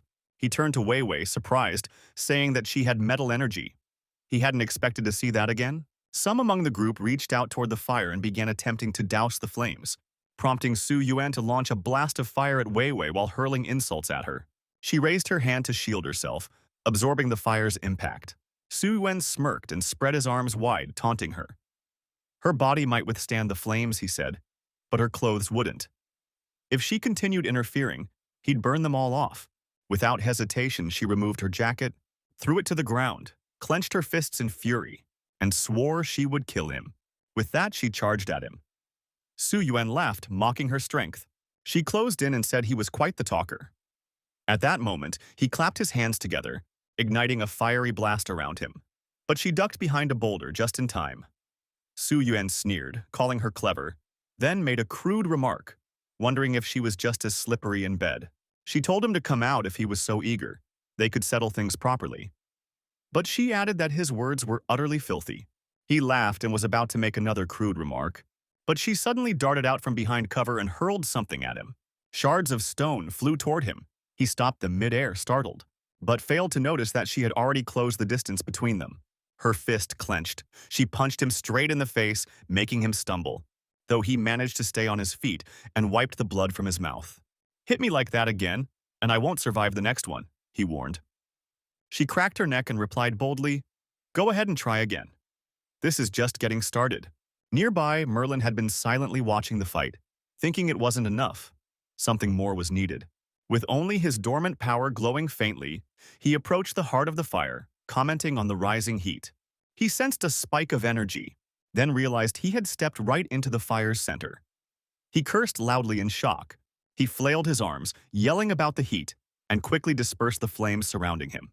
Enveloping himself in energy, he observed how far the fire had spread and noted that the area would soon become saturated with power. Then, he felt a sudden burst of energy behind him and smiled, excited. Opening a rift in space, he began absorbing the energy, gaining 1,500 points with each intake. As strength surged through him, he grinned and murmured that it felt like his power had doubled. But then he sensed something unusual mixed in with the energy, and instinctively jumped back, just in time to see the stones shift and smoke swirl. Kyo appeared before him, asking what he thought of their so-called reliable cooperation. He snapped, asking why she hadn't shown up at the location he told her about. He accused her not only of having hidden motives but also of lying to him. And what about her supposed teammate? She said nothing, simply crossing her arms, which he took as silent confirmation. He then asked if she had been abandoned again. Walking past him, she told him not to overthink it. With the whole area in flames and energy levels spiking, experts would be arriving soon. She wanted to set up a magical seal and needed his help. When he revealed the seal, she explained that with her magic, she could conceal the area. No one would detect them while they absorbed the energy. But for that, she would need to draw energy from him. She turned to him, looking slightly flustered. He blinked and asked why she was blushing. Was she really asking for his energy? But how exactly did she plan to take it? His imagination got the better of him. He pictured an energy transfer via a kiss, which made him blush too. She scoffed in irritation and clarified that he simply had to sit behind her, cross his legs, and place his hands on her back. He followed her instructions, chuckling awkwardly and saying he was just kidding earlier. No need for her to get mad. Gently placing his hands on her shoulders, he began channeling his energy into her. She trembled slightly from the contact, then began forming the seal. A massive magical dome materialized above them. She explained that now they were fully hidden from the outside and could absorb energy in peace. Realizing his hands were still resting on her shoulders, she shot him an angry glare and told him to move them. He quickly pulled back, visibly flustered. She then sat cross-legged, entering a meditative state. But after a short while, she frowned. Why was the energy absorption going so slowly? Cracking her eyes open, she glanced at Shen and was suddenly taken aback. How could he be absorbing spiritual energy so quickly? Could he truly possess A-level talent? After an hour, the protective barrier dissolved. Meanwhile, Wei Wei had resumed her battle. Both fighters were visibly drained, and he cursed under his breath, calling her a fool, but one who could fight exceptionally well. At that moment, a group member named Xin Xian noticed something off to the side and alerted them. Wei Wei turned her head and asked if that was Shannon. A soldier saw someone calmly walking past with a girl at his side. Xin Xian identified him. It was Mulino Cho from the Dark faction. Wei Wei was surprised to hear this, and Mulino Cho turned to Shannon, telling him to stay safe. The soldier fired a few rounds at Cho, but she evaded them and vanished into thin air. The protagonist recoiled in shock, and the soldier rushed forward, swinging a blade wildly, trying to land a blow. But Cho had already disappeared. Frustrated, he turned his sights on Shannon, adjusting his glasses with a cold stare and accusing him of collusion. Wei Wei realized things were spiraling out of control and grew anxious. The MC watched the soldier approach quickly and understood Wei Wei had misled them into thinking he and Cho were working together. Just before the soldier could strike, he was smacked on the head, and the protagonist shifted his attention to the girl who stood nearby, watching him with concern, her hands clutching her head. Ziliang shouted to the others not to let the protagonist escape. Wei Wei asked where he had been during her battle with the fire-wielding man.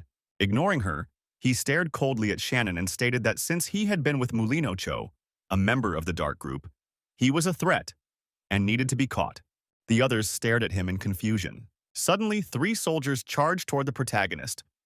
Wei Wei called out to Xinxian in anger, ordering him to return. "That's a direct order," she barked. But he refused, stating that since he had already killed his Chen family master, there was no reason to hold back now. He wouldn't trouble her anymore, but she shouldn't blame him for disobedience. Wei Wei clenched her fists tightly, struggling to contain her rage. So they were all from the Chen family. That explained why no one had given her the full picture of the mission. When she had been fighting earlier, he hadn't lifted a finger to help. Instead, he went straight after Shen. The protagonist let out a wry smile and asked aloud if they planned to show him mercy or kill him outright. He turned to his friend and asked whether she'd mind if he simply killed them. She calmly replied that he could do whatever he wanted. He then pointed at one of the soldiers and asked if he was from the Chen family. If so, he told him to come at him and gave him 5 seconds to say his last words. Chen Ziliang's expression twisted with fury, and he shouted a curse wishing death upon him. As the soldiers charged at him, the MC drew his sword, swung it forcefully, and shouted, "Home run!" His strike sent one of the attackers flying several meters back, followed by a powerful explosion. But in the next moment, another soldier appeared behind him, raising his sword and declaring with finality that it was over. However, the MC moved faster, thrusting his blade into the soldier's chest and saying coldly that this was his end. The soldier collapsed lifelessly to the ground, and the others nearby stared in horror at the killer. Suddenly, a loud sound caught the protagonist's attention. They turned toward the flames, which had flared up even more intensely. The MC could feel the terrifying power in them. He realized the noise was coming from the direction of the village. Spotting the enemy fleeing, he scoffed at their cowardice. But there was no time to worry about that now. He had to see what was happening to the village. Using his perception ability, he saw that the entire village was engulfed in flames, with Su Wen standing right at the center of it. Without hesitation, he leaped toward the scene. With a single jump, he landed in the village and saw people in a panic. He cursed under his breath, realizing he needed to act fast to save them. He managed to rescue a woman and her child from the fire, surrounding them in protective energy. Then he heard a voice. It was Jojo's father, calling for help in lifting burning beams. He rushed to assist and asked if the man was okay. After clearing his throat, Jojo's father thanked him for the help, and the MC quickly asked where Jojo was. The man said she couldn't sleep and went out for a walk. He hadn't seen her since and urged him to find her. The MC activated his perception again, but to his frustration, he couldn't locate her. Where had she gone? Just as he prepared to search further, cries of panic rang out from behind him. He turned and ran toward the noise, deciding to help those in need while keeping an eye out for Jojo. After some time, he gathered the survivors in a safe area. Wei Wei arrived, and as soon as she saw him, she called out. He told her not to worry about him and urged her to send the wounded to the hospital. She pulled out her phone, replying curtly that she didn't need him to remind her. At that moment, the MC sensed a sudden spike in energy nearby and rushed to investigate. Leaping high into the air, he soared above the chaos, prompting awe from the people below. One of them asked in amazement if he was a god. Had a god come to save them? Meanwhile, Shannon was already deep in the forest when he suddenly stopped, realizing he had found a trace of Jojo. Not far ahead, he spotted a cave entrance and wondered, why would she come here? The cave was spacious, wide enough for two people to walk side by side. As he ventured further, he spotted something up ahead.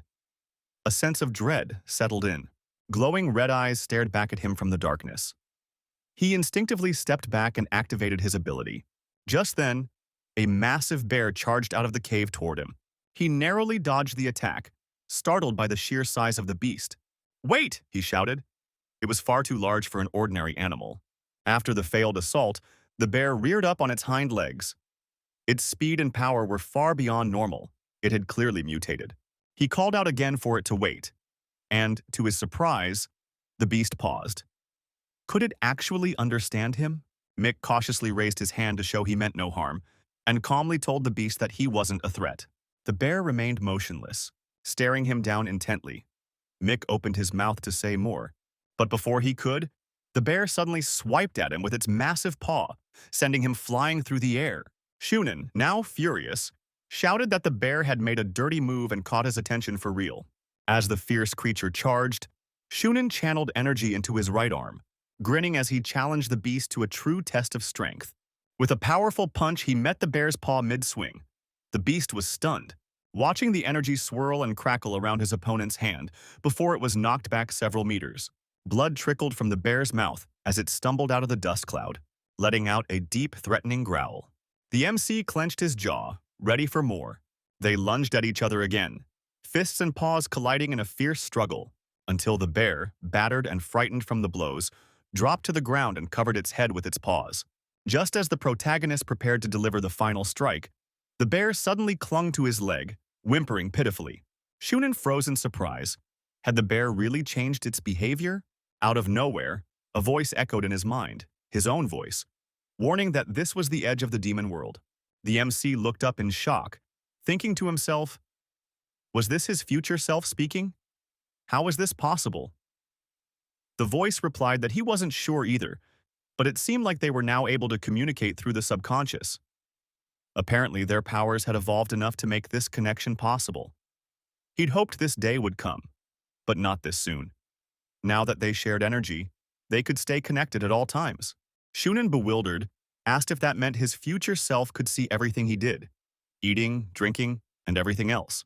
The future self sighed, covering his face and asking if that was really such a problem. The present-day MC ignored the sarcasm and asked again, what exactly was the boundary of the demon world?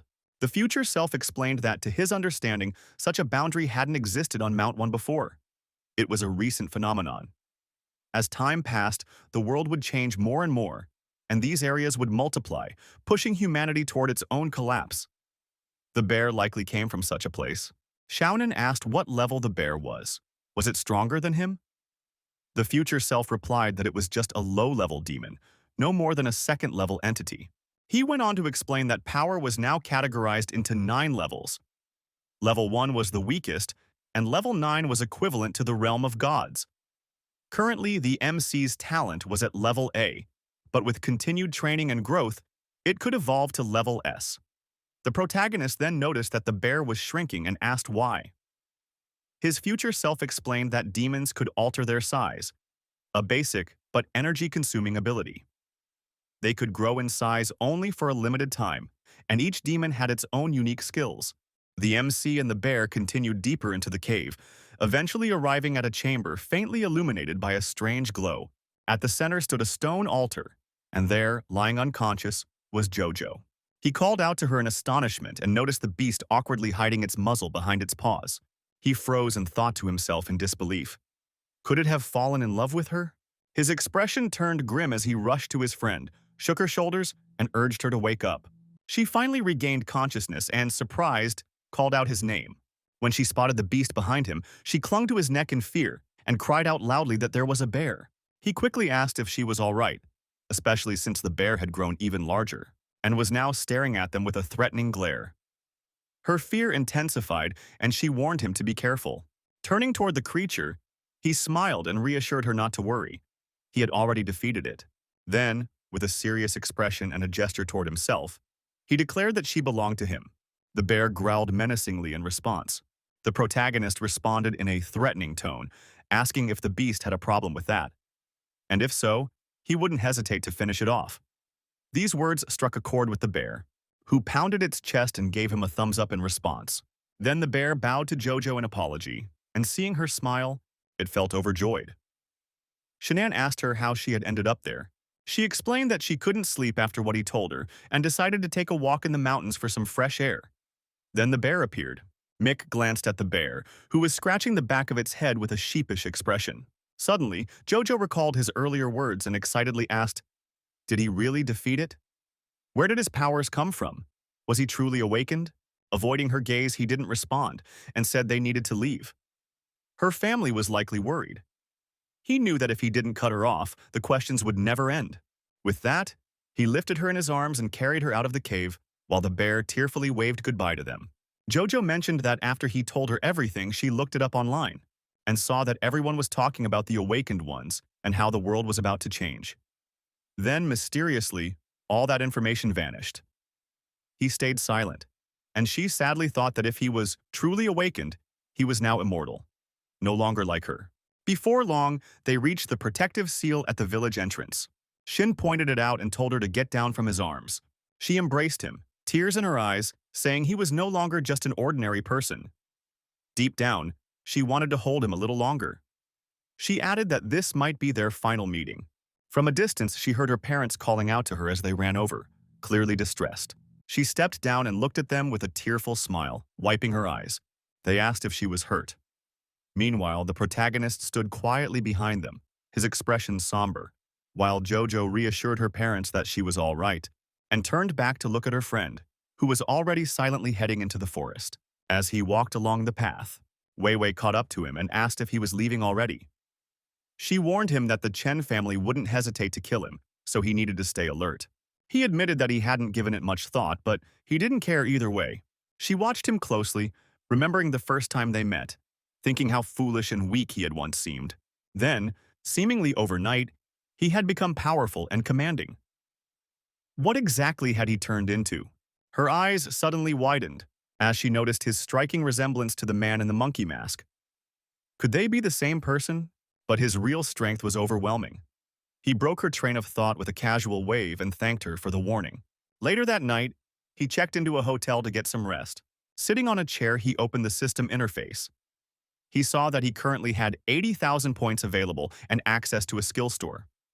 There, he could buy the see-through skill for 10,000 points, the spiritual troop skill for 500,000, and the UN energy breakthrough skill for 1 million.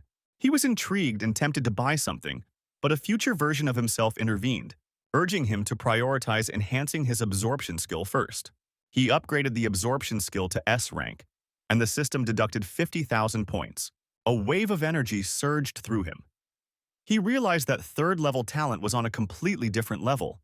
Now, he was ready to go to the spatial lake and earn more points there. He then entered the void and immersed himself in the lake. The system notified him that he had earned several thousand points. His total now stood at 98,000 available points. Smiling, he promised himself that he would definitely purchase the see-through skill, just a bit longer. Meanwhile, at the headquarters building, Wei Wei knocked on the director's door. From inside, he invited her to enter. As soon as she stepped into the office, she froze. She saw the smirking Jian. Her superior asked her to explain what had happened in one village and who this Shin was, while also noticing the look in her eyes. Infuriated, she recounted that she had seen Shin with a girl, and they had a brief confrontation. A woman entered the room, stating that Wei Wei had no further questions to answer. She wasn't lying. Wei Wei was stunned. Had she been in the room the entire time? How had she not noticed her presence? The woman turned to Wei Wei, extended a hand, and introduced herself as a psychologist. She explained that she had used a stealth technique to suppress her presence slightly, and hoped Wei Wei wouldn't take offense. Wei Wei abruptly turned away from her, prompting the psychologist to lower her hand with a soft smile. She walked over to the director's desk, where he began reprimanding Shin Xian. He told him that by attacking Shin without knowing who he was and disobeying his superior's orders, he would be expelled from the unit. Chen Ziliang slammed his hands on the desk in protest, calling the director an old fool and shouting that he had no idea what his family was capable of. A guard immediately slapped him across the face, knocking him back. The director waved his hand dismissively, declaring the matter closed and ordering them to remove the fool. Wei Wei watched as her former subordinate was escorted out of the office, and commented that the Chen family wouldn't take this lightly. The director replied that even if they accused Shin of being the masked man, the Shin family likely wouldn't care about something so trivial. The Shin family had already done so much for them. It was time they were repaid. He told Wei Wei to inform Shin that they would not interfere on behalf of the Chen family and hoped he would hold no resentment toward them. Later that evening, Mickey stepped out of the hotel. He froze in place when he noticed a parked car with Tsuyoshi behind the wheel. Lowering her sunglasses, she smiled and asked why he had stopped. She told him to get in the car. After taking the passenger seat, he asked how she knew where he was and where he was headed. She countered playfully. Did he think she was stalking him? This hotel belonged to her family. He was mistaken if he thought she did these things out of boredom. A crooked smile tugged at his lips. She continued, saying that there were already people stationed around the hotel. If he stepped outside, he would be a target. The Chen family had issued an order restricting him from leaving the city, but if he stayed with her, it would be harder for them to act. Her family still maintained a strong relationship with the Chens. After Lei Jin's death, her family suffered significant losses, both in assets and reputation. Maintaining good relations with the Chens was now crucial. He told her to forget about it. He insisted he could handle things on his own, but thanked her for her kindness. He asked her to stop the car. He'd walk from there. She let out a heavy sigh as she pulled over, and he stepped out of the car. Almost immediately, a man's angry voice rang out, asking if she was crazy. Was their boss supposed to pay for the meal now? He threatened that if she kept acting up, they'd destroy her shop. Despite the menace in his tone, she shouted back that they couldn't just leave. Chunin, who had noticed the dispute, watched as she got out of the car. She turned to him and asked if he knew those men. He responded that the woman ran Tang Foods on her own. She was kind and respectable. He decided to walk over to her, and Tsuyoshi followed. One of the men, Ahu, asked his companion why he was just standing around. He scoffed that women these days had no manners. They should take her to a karaoke bar in the capital and hand her over to Mr. Chen.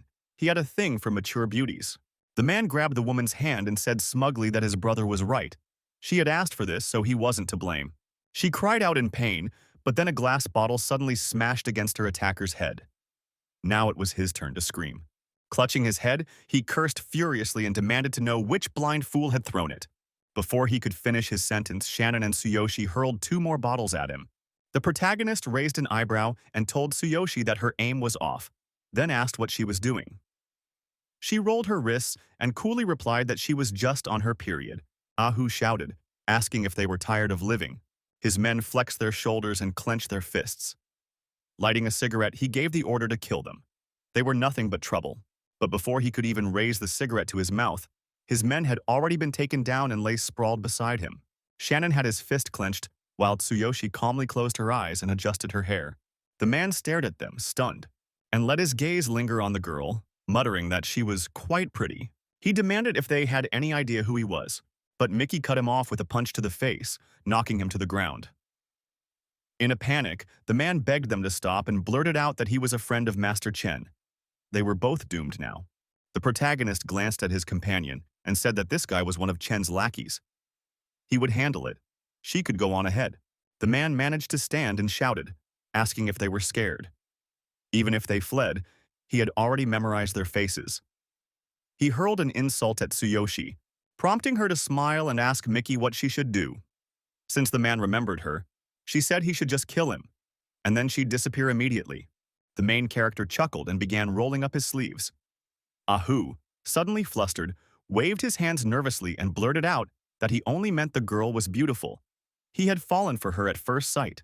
Not wanting to hear anymore, Tsuyoshi turned toward her car and waved to Shannon, reminding him that if he ran into trouble, he should call her.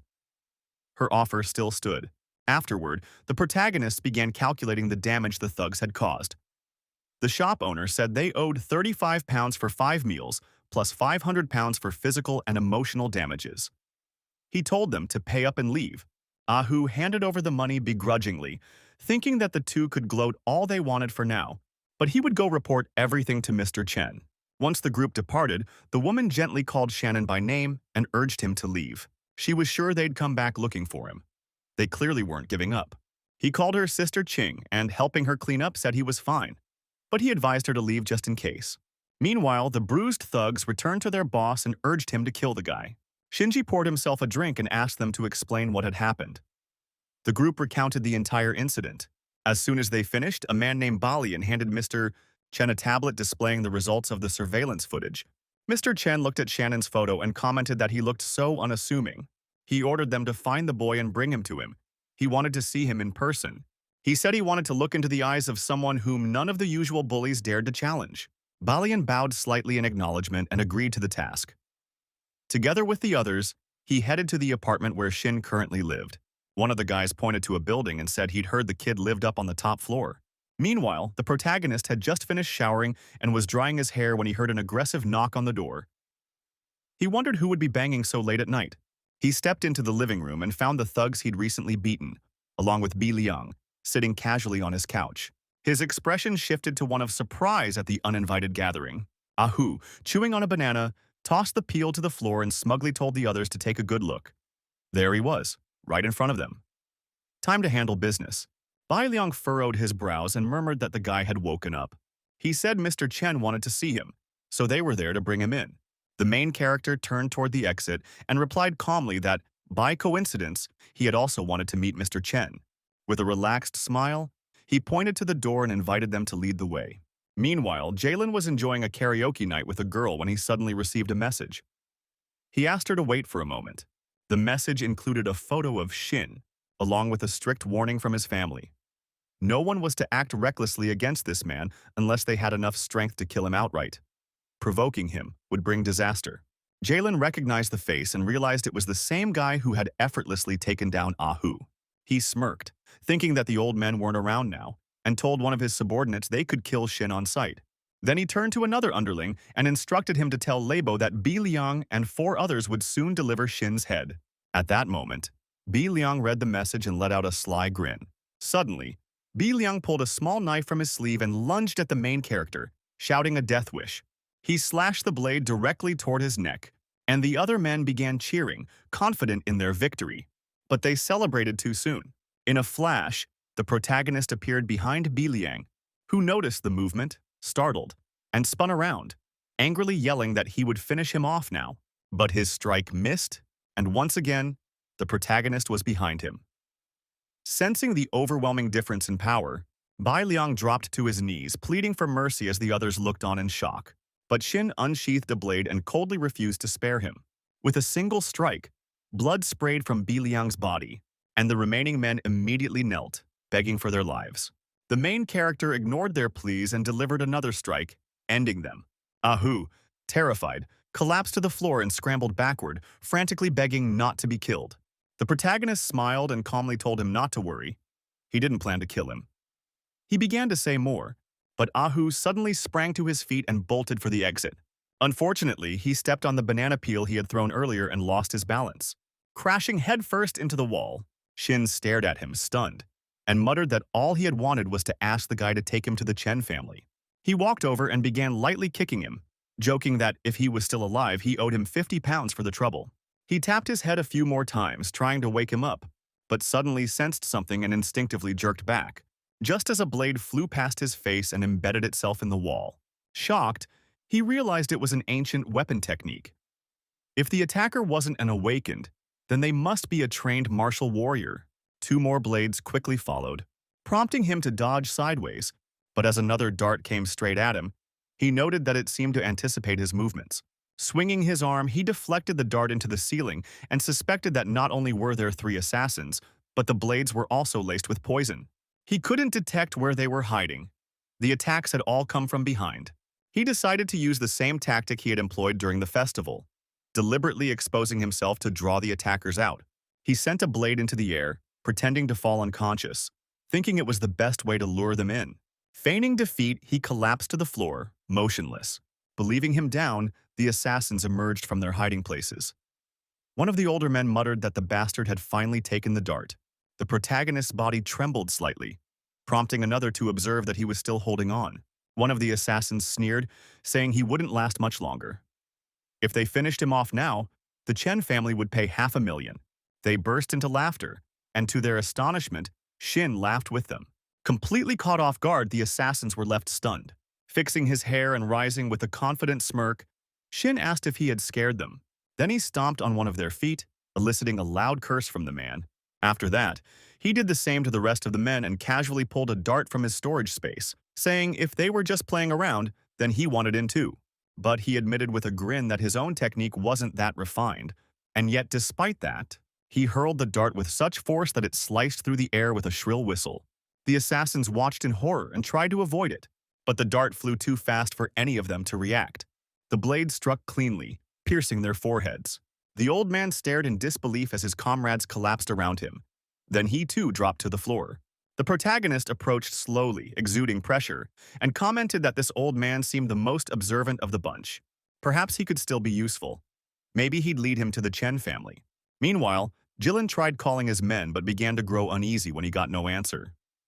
Hearing a disturbance outside, he set his phone down and asked with a forced smile, "Could they be here already?" But instead of his subordinates, Shin burst through the door, carrying the unconscious old man. Jilin's eyes widened in shock as the door was smashed open. Shin tossed the man to the floor and asked mockingly, "Weren't you looking forward to seeing me?" He perched himself on the table and added, "So, what do you think now that you're seeing me in person? Pretty charming, right?" Jilin, clearly shaken, tried to play along, saying he was indeed impressive, but asked if he was out of his mind. Did he even know who he was messing with? He quickly shifted tactics, saying he conceded defeat. What would it take for Shin to let him go? Was it money? He had plenty. After all, he was just a wealthy heir. Killing him wouldn't bring any gain, but sparing him would earn his promise not to retaliate.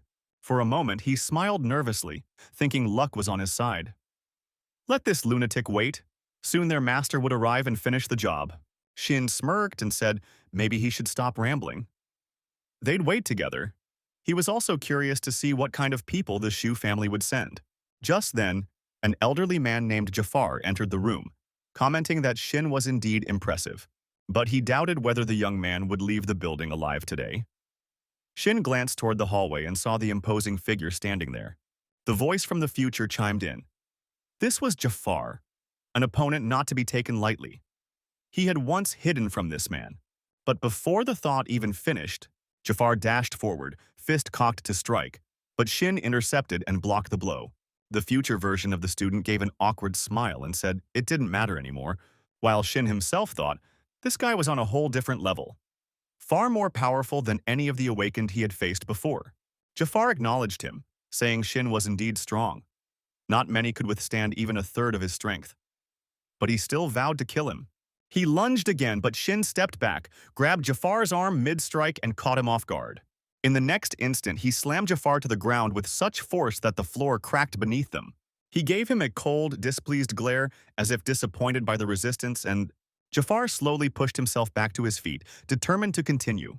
He remarked with intrigue that things were starting to get interesting. With a booming laugh, he tore off his outer clothing, prompting MK to exclaim in disbelief. Was he seriously about to fight a half-naked old man? Suddenly, a surge of energy erupted from the old man's body, generating waves of heat and steam around him. His muscles expanded rapidly, transforming him from a frail elder into a hulking powerhouse. Shin shouted in shock. Was this his second form? His future self had warned him. He should have avoided this battle. Jilin grinned and shouted for Jafar to finish the boy off. Clenching his fist, Jafar sneered and asked if Shin wanted another punch. MK smirked back and answered, if he got hit, then he'd hit right back. In the next instant, Jafar launched his attack, and the protagonist barely managed to block the powerful strike. Shin realized in that moment, this truly was his second form. Jafar had become nearly twice as powerful. Jafar leapt into the air, bent his leg, and prepared to unleash a fierce kick, shouting that he wasn't done yet. Shin crossed his arms to shield his head, but the impact drove him backward, his feet skidding across the ground. With a menacing grin, the old man declared that the next hit would strike the solar plexus. And in a flash, he closed the distance and drove his knee into Shin's stomach. The blow sent Shin crashing into a wall, kicking up a cloud of dust and debris. Jilin smiled cruelly and ordered the old man to tear off Shin's head and bring it to him. But the protagonist wasn't finished. He rose to his feet, still full of fight, and asked sarcastically if the old man even believed in fair combat. Jilin recoiled in panic, hiding behind Jafar and gasping in terror. He was still alive. Shin waved casually, grinned, and said, "How about we go another round? This time, we'll do it fair and square." Enraged, Jafar launched himself at Shin again, aiming to end him with a deadly blow. But Shin retaliated instantly, throwing a powerful punch of his own. He smirked inwardly, thinking that with each exchange, he was gradually absorbing energy from the 3 hits. Sensing something strange, the old man's expression changed. Shin's aura felt exactly like his own. He tried to withdraw his arm but found he couldn't break free. Kanon's grip held him fast, and Jilin cried out, hopeful that this would finally be the end. Joe, now visibly worried, thought to himself, why couldn't that fool see how badly the situation was turning? Suddenly, Jilin pulled a gun from a drawer and pointed it at MK, commanding him to release Jafar immediately. He opened fire, but Shin reacted quickly, pulling Jafar into the line of fire as a human shield.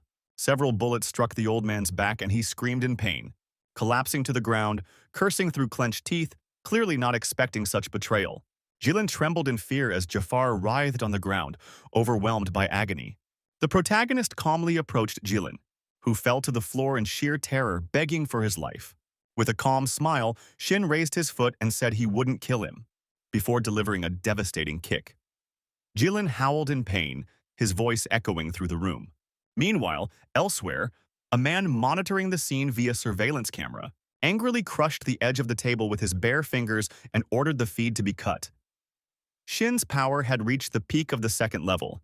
He was now among the strongest at that tier. They couldn't allow him to grow stronger. He had to be eliminated. The surrounding men fell to their knees and, addressing him as the head of the family, said they understood. A short while later, MK exited the karaoke bar and leisurely made his way home, sipping on a soda. Suddenly, he sensed someone behind him.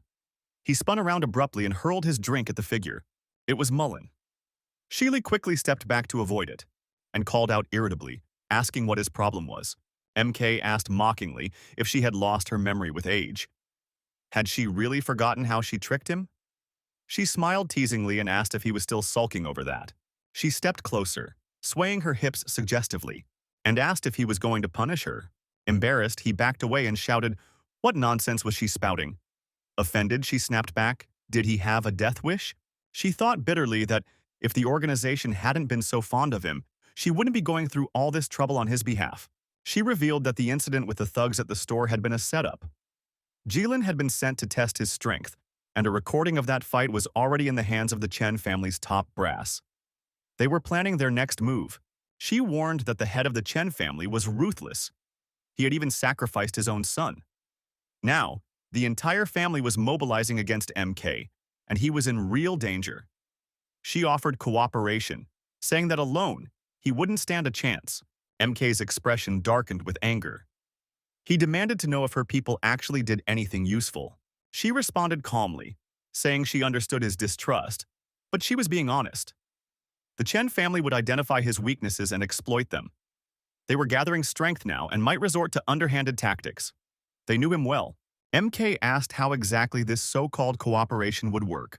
She explained that their aim was to pressure the Qin family into acting recklessly and prematurely. MK mused that it seemed these groups had internal conflicts they were too scared to resolve directly, so they wanted to use him as a weapon. He agreed to cooperate, but said he wanted proof of their intentions. Delighted, she asked what kind of proof he needed. His eyes glinted with intensity. He wanted them to decapitate the leader of the Chen family. His demand clearly rattled her. He realized then that they weren't truly interested in exposing the Chen family. They just wanted him to destroy them for them. But could they strike a deal that met both their goals? She quickly replied that her side would never agree to something that extreme. Without hesitation, he turned around and said there was nothing more to discuss. The next day, he returned to the karaoke bar. This time, fully prepared, looking up at the massive sign, he acknowledged that she'd been telling the truth. Members of a powerful family were targeting him. The threat was real, but he would force them to make the first mistake. Reaching into his bag, he pulled out a can of spray paint. He marched to the front door and sprayed a circle on it. Immediately, the guards rushed over, demanding to know who he was and what the word he'd written meant. Another guard approached and, addressing the first as chief, whispered that the word was break. The chief scoffed and said he didn't care what it meant. MK cut them off, saying calmly that the door was in his way, so he was going to break it. The head of security clenched his jaw in anger, glaring at him. Was he really the boldest man here? He called to one of his men, Wang Meng, and ordered him to teach MK a lesson. Wang Meng burst from the group of guards and lifted a metal pipe high over his head, preparing to strike MK. But with just a flick of his finger, MK stopped the blow. The pipe flew out of the guard's hands, leaving him bewildered and asking where his weapon had gone. A karaoke staff member ran over and urgently called out to the head of security. He leaned in and whispered that the man they were confronting was one of the top awakened. He'd killed Jilin, so they needed to be cautious. The chief, shocked, asked why he hadn't been told sooner. Wang Meng, having overheard, turned to Shinan with wide eyes and exclaimed in awe, was he really the one who defeated Jilin? Without waiting, he produced an axe from somewhere and eagerly asked if he should break the door down. He was ready to do it. The security chief looked alarmed and asked if he had lost his mind. But Wang Meng glared at him coldly and said with a grim tone that he was going to break it anyway. The chief was so frightened by his determination that he stumbled back and fell to the floor. Wang Meng started hacking at the door with the axe while MK stepped aside, wondering if this counted as coercion, but noted the man wasn't even using his full power. Once the door was smashed open, a sweaty Wang Ming turned and smiled at MK, asking if there was anything else he needed. MK smiled and pointed to himself, asking if Wang Ming was planning to follow him now. Wang Ming nodded enthusiastically, tossed his cap at the chief's feet, and said he was done with this place. MK walked away from the karaoke bar, waving over his shoulder and saying they were headed somewhere new. Wang Meng ran up beside him and asked if he knew why he wanted to follow him. It was because he respected him, admired his strength. He had heard plenty about the cruel things Jilin had done, including how he'd driven Wang Meng's own sister to her death. Jilin deserved to be stopped, but since his family could be targeted, Wang Meng had kept quiet. MK warned that following him would be dangerous. He had killed the King Jr., and the Chen family was now hunting him. Wang Meng wasn't fazed. He pounded his chest and said he wasn't afraid. He was strong too. Besides, if the Chen family was after MK, it probably meant someone powerful was backing him. MK replied bitterly that, unfortunately, he had no such protection. But that only excited Wang Meng more. If MK had no allies and was still going up against the Chen family alone, he had to be incredibly powerful. That sealed it. He definitely wanted to follow him. MK chuckled awkwardly just as his phone rang. It was squad leader Hao. Hao reminded him that the alumni reunion was today and said everyone hoped he would attend. He had some free time now, right? Hao had heard things were going well for him. MK simply replied that he wasn't interested and hung up. Immediately after, he noticed a voice message from Zhu Wang in his messaging app. He pressed play and listened. The message explained that the alumni meeting had been organized by Zhang Hui. No one really knew what connections Zhang Hui had, but he had wealth and influence, so it was hard to turn him down. Also, Liu Jin would be there too. Didn't MK have past issues with them? Zhang Hui had apparently found him and said he wanted to make amends. Zhu Wang didn't want to defy him either, so he was inviting MK to come. They were waiting in the VIP lounge of the Emperor Hotel. Was he going to show up? Hearing those names, MK's expression turned dark, and he clenched his fist in fury. He remembered a painful memory, seeing Zhang Hui pinning Lu Jian against the wall, coldly saying, "It was just a kiss. Why are you crying? If you keep crying, I'll start doing worse." MK had rushed over, seized Zhang Hui's hand, and demanded he apologize immediately, or else things would get ugly. Zhang Hui had sneered and snapped back, asking with disdain, "And who the hell are you supposed to be?" At that moment, the school principal walked over and addressed Shinan, asking what he thought he was doing. Was he attacking a fellow student?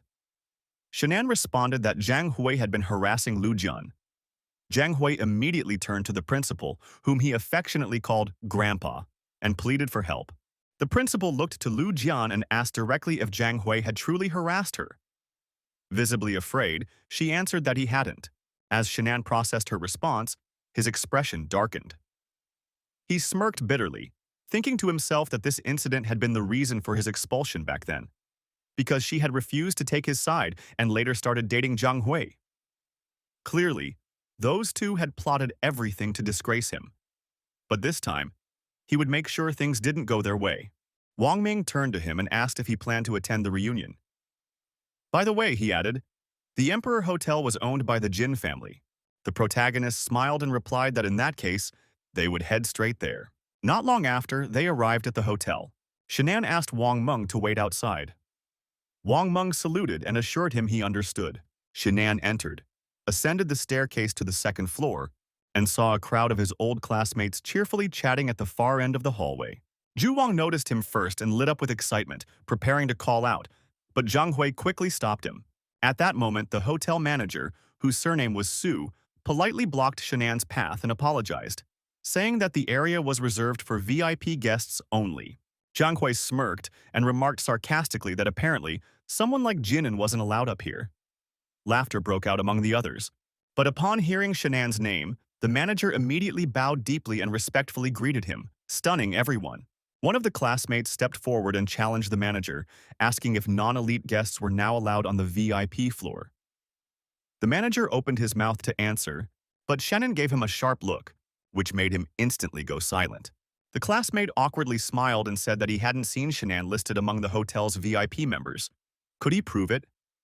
Maybe the card was stolen.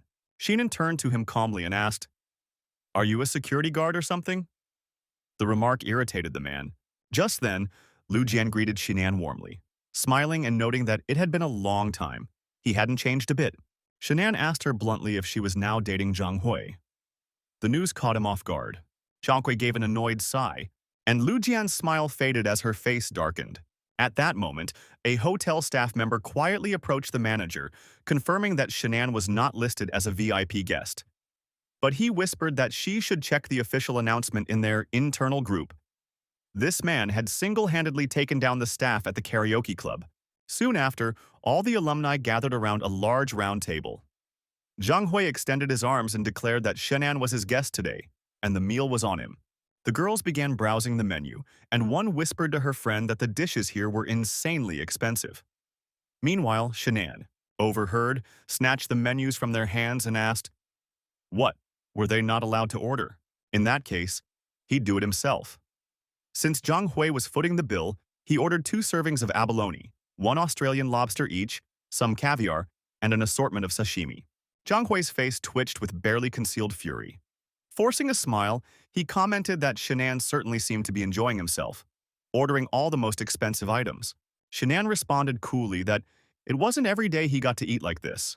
Usually, such meals were out of his reach. But since Jiang Hui had extended the invitation, he wouldn't hold back.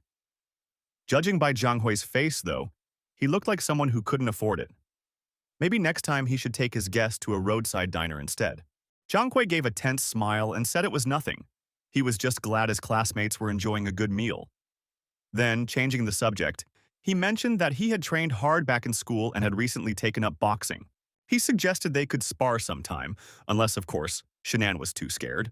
Lu Jin frowned and voiced her concern, saying that they were all classmates, and this didn't seem right. Zhu Wing nodded in agreement, adding that reunions were rare occasions. Was now really the time to start something like that? A guy beside them chimed in, claiming that Jiang Hui wouldn't actually hurt him. What was there to be afraid of? The protagonist looked directly at Jiang Hui and asked if this was all because he'd ordered some pricey dishes. Was he seriously trying to gang up on him with his lackeys? Who did he think he was? One of Jiang Hui's friends flared up, shouting that Shannan must have a death wish. But his buddies held him back, saying that Shannan was just full of himself. They'd soon see what he was really made of. The guy then took off his jacket and tossed it over a chair, flexing his arms to show off his muscles. One of the classmates remarked that he looked pretty ripped now. This might not end well. Jiang Hui charged forward and yelled at Shannan to take a punch to the face. But just as he came in close, Shannan tilted his head and swiftly countered with a punch of his own, making Zhang Hui stumble back, clutching his head in pain. Shinan put on a concerned expression and asked innocently what was going on. Why was Zhang Hui trying to hit him in the face? Enraged, Zhang Hui broke free from his friends and lunged at him again, clenching his fist tightly. But Shinan was faster and struck once more, this time causing Zhang Hui's nose to bleed as he collapsed to the ground. Shinan feigned panic and asked dramatically if Zhang Hui now wanted compensation for emotional damages, because he definitely didn't have that kind of money. Around the room, classmates whispered to each other, wondering what was wrong with Zhang Hui. Was Shinan's face made of steel or something? Wiping the blood from his face, Zhang Hui clenched his teeth, thinking bitterly that Shinan's strength was in a different league, at least 100 times stronger. If this continued, his reputation would be completely destroyed. Shannon casually shrugged and said that he didn't have time to finish the meal, so he'd be leaving early, before he ended up bumping into Zhang Hui's grandfather. Just then, his phone rang, and he answered, hearing a strained voice urging him to leave immediately. A member of the Chen family had already arrived. Shinan's expression turned serious, and he activated his enhanced perception, scanning the area outside to see what was going on. He spotted Wang Meng slumped beside a damaged car, still on the phone. His face was bruised and battered. Suddenly, Shinan's heightened senses were overwhelmed by a violent surge of energy, breaking his focus. Chen Xiangyang stormed into the room just as Zhang Hui shouted, "Who the hell is that?" He thought his humiliation was over, but now it was about to get even worse. The former soldier gave Zhang Hui a smug look and told him to get lost. Enraged, Zhang Hui charged at him, but before he could do anything, Ziliang delivered a solid kick to his stomach, launching him through the air, and he crashed into the wall before slumping down to the floor.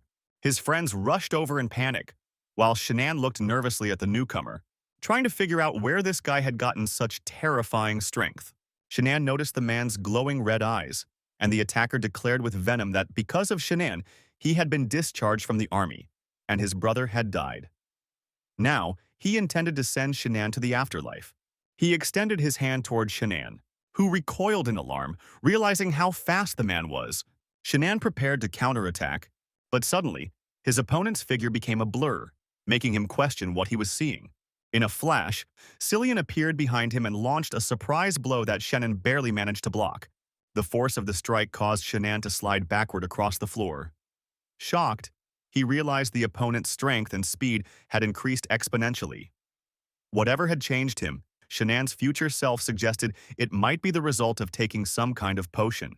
Cillian acknowledged Shinan's talent, then said there was no point in dragging things out any longer.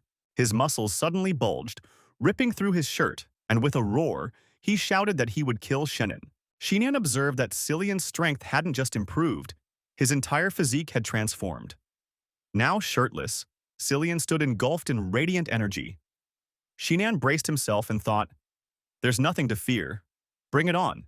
Cillian charged forward with deadly intent, yelling for Shannon to die. He landed a solid punch to Shinan's face. Gripping his jaw, Shinan told himself to stay calm. His other persona smirked inwardly, noting that blows like that wouldn't even bruise him. Cillian was weaker than expected. Shinan challenged Cillian to take a proper look at himself. Cillian wiped the blood from his mouth, while Shinan remarked that even though his strength and speed had improved, his defense remained mediocre. He needed to strike directly. Cillian threw another punch at Shinan's chest, but Shinan retaliated by kneeing him hard in the stomach. With a powerful kick, Shinan sent Cillian flying backward. Wasting no time, Shinan pushed off the floor and sprinted toward Cillian. But Cillian suddenly grabbed Lu Jin, making her cry out in alarm. With his hand clamped around her neck, Cillian growled that Shinan might have won this fight, but his friends were still here. If Shinan didn't surrender, he would kill them. Lu Jin, terrified, begged Shinan to help. Shinan coldly responded that he didn't even know her. If Cillian wanted to kill someone, he could go ahead. But resorting to using hostages only showed his weakness. Lu Jin's voice trembled as she called out again. Shinan suddenly flung a dart at Cillian's body. The impact made Cillian loosen his grip, and Lu Jin broke free, running toward Shinan with a scream. He caught her by the face and urgently told her to get out of there. Then, turning to Joanne, he instructed her to take their classmate and leave at once. Lu Jin spun around, clearly confused. Joanne stepped in and said firmly that they were leaving now. Meanwhile, Cillian was slumped next to a cracked wall. He frowned and looked down in frustration, recalling Qin Lu and his manipulative words. Qin Lo had reminded him that his brother was dead and their family business was crumbling. And it was all Shinan's fault. With no more elite fighters in the family, he wanted Cillian to handle Shinan personally. Cillian had questioned this, confused. After all, he wasn't even a trained fighter. Chandler had calmly explained that the drug he handed over was a recent development. It could significantly boost strength and physical abilities. All Cillian had to do was land a few solid hits. Chandler would take care of the rest. As an added incentive, he promised a major stake in the family business. There were side effects, of course, but the reward would be worth it. Cillian agreed without hesitation. He said he would take Shinan on. He looked at the packet of pills, then dumped the entire contents into his mouth. The protagonists stared at him, bewildered. Clutching his chest, he let out a piercing scream of agony. His body tensed up, and Shannon watched in terror as he grew even larger. Jillian's eyes glowed red as he commanded him to die. He vanished, leaving the protagonist to ask in fear, "What just happened?" Out of nowhere, he struck the protagonist on the back of the head, causing blood to gush from his mouth. Shannon balled his fists and shouted in frustration. "Idiot! He missed!" he snapped. In the next instant, Jillian landed a blow on his back. The protagonist tried to dash around him, but he suddenly delivered a kick that launched one of them high into the air. Shannon scowled, thinking, "He's too fast. I can't read his moves or even retaliate." Waves of energy radiated from him as he clenched his teeth, thinking, "Future Shannon, hurry. He needs to find a way to defeat this guy, or he won't survive much longer." "Hey, you!" he shouted. The protagonist clicked his tongue in irritation, thinking, "Looks like I'll have to handle this myself." He gripped his sword tightly and gave the command to strike. A massive energy field formed around him. Jillian charged and once again ordered him to die. He slammed into the barrier and was knocked backward. The protagonist smirked, thinking, "Let him keep trying." Beams of energy began slicing into Jillian's body, making him howl in pain. He turned his beastly gaze to the side, extended his arms, and roared, "Let him die!" Shannon's barrier shattered, sending him flying backward. The protagonist nearly impaled himself with his sword as he fell, but managed to regain control just in time. He was at the second level before, but after consuming the pills, he advanced to the third. How am I supposed to fight him now? At that moment, future Shannon appeared, startled. He had only stepped away for a short nap, and everything had spiraled out of control. "What happened?" he asked. The protagonist grumbled in response, complaining that while Shannon was off dozing, he had nearly been killed. He urged him to quickly come up with a solution. Future Shannon smiled and advised him to try immobilizing the opponent so he couldn't counterattack. The protagonist yelled in annoyance. "What are you even talking about? What, should I sing him a lullaby?" Shannon shook his head. "No, your singing would probably wilt his ears." He added that the Chant family was likely watching the fight, so they had to shut down all the cameras. The protagonist charged forward and began destroying the cameras. Jillian appeared behind him and seized his shirt. Shannon's heart sank. "This is bad." Jillian spun him around and hurled him against the wall. Meanwhile, a man seated in a chair spoke, prompting Shannon to realize that the effects of the drug wouldn't last forever. They needed to bring him back home before he lost his mind. "This time we have to finish him," the man said. "But let's try not to use that unless we must." The other guy nodded, saying he understood, addressing him as boss. Rising from his chair with hands clasped behind his back, the man gave the order. "Colleagues, eliminate him." Suddenly, a light mist began to creep across the floor. Jillian looked at it with suspicion while the protagonist grinned and said, "Perfect. The cameras are down." Scanning the surroundings, he said, "They're coming. Let's be ready." A glowing figure spoke firmly. They had been prepared all along. She vowed to eliminate the one hiding in the shadows, and she would. She told him to be ready. Jillian glanced around, clearly puzzled. Then she appeared beside the protagonist, a knife clutched tightly in her hand. He cried out, "What's going on? Isn't this the same person who tried to kill me with a thrown knife last time?" Shannon scanned the area, alarmed. "It's them, no doubt about it. But where did that girl disappear to?" He trembled and muttered. Vowing to one day track her down and take his revenge, Jillian launched an attack too. She and the other fighter suddenly leapt into the air. The protagonists watched in amazement and noted that the speed of the Chan family warrior had dropped significantly. "Ah, so that's it," someone observed. The pills he took were actually poison. He pressed his hand to his chin as his future self's consciousness remarked, "Does he enjoy pretending to be weak this much? Why is he bleeding already? Was that deliberate?" He was only hit by a level 3 seed. The protagonist smirked and asked, "How's my performance?" Shannon crossed his arms and replied, "Not bad. Reminds me of myself back then." Meanwhile, a man stood atop a roof and muttered, "So, reinforcements really did arrive." He peered through his binoculars. "We need to retrieve him. This has to be reported to command." Suddenly, a strike landed out of nowhere against his cheek. He spun around, bewildered, and shouted, "An invisible warrior from the Dark Clan. Don't let them even think about interfering with the Chan family's plans." A voice calmly responded, "I'm not invisible." Another blow struck the man's face. The voice continued, "Besides, they're worthless." Furious, the man began slashing his knife and thought, "That's enough. I'll kill him." Why did they even choose to interfere? Holding his cheek, he looked off to the side, thinking, "They've arrived?" Masked figures dressed in black stood silently below. After a moment, Wei Wei looked up, her expression radiant. The leader standing beside her urged patience. "Wait a little longer. We need to observe more." Her eyes shimmered with quiet sorrow. Then a masked man solemnly said, "He's finally dead." A girl approached, folded her hands, and said, "That guy was truly powerful." But in the end, they overwhelmed him with sheer numbers. As he gave the signal to move out, they rushed to assist their master. She tightened her grip on the knife, thinking, "This is bad." Not long after, Su Yuan stared at the scattered rubble and thought, "There's no longer any trace of his energy." He released a wave of fire energy and said bitterly, "This fool was far too careless. How could he die so easily?" Mulino let out a cry. "They're retreating!"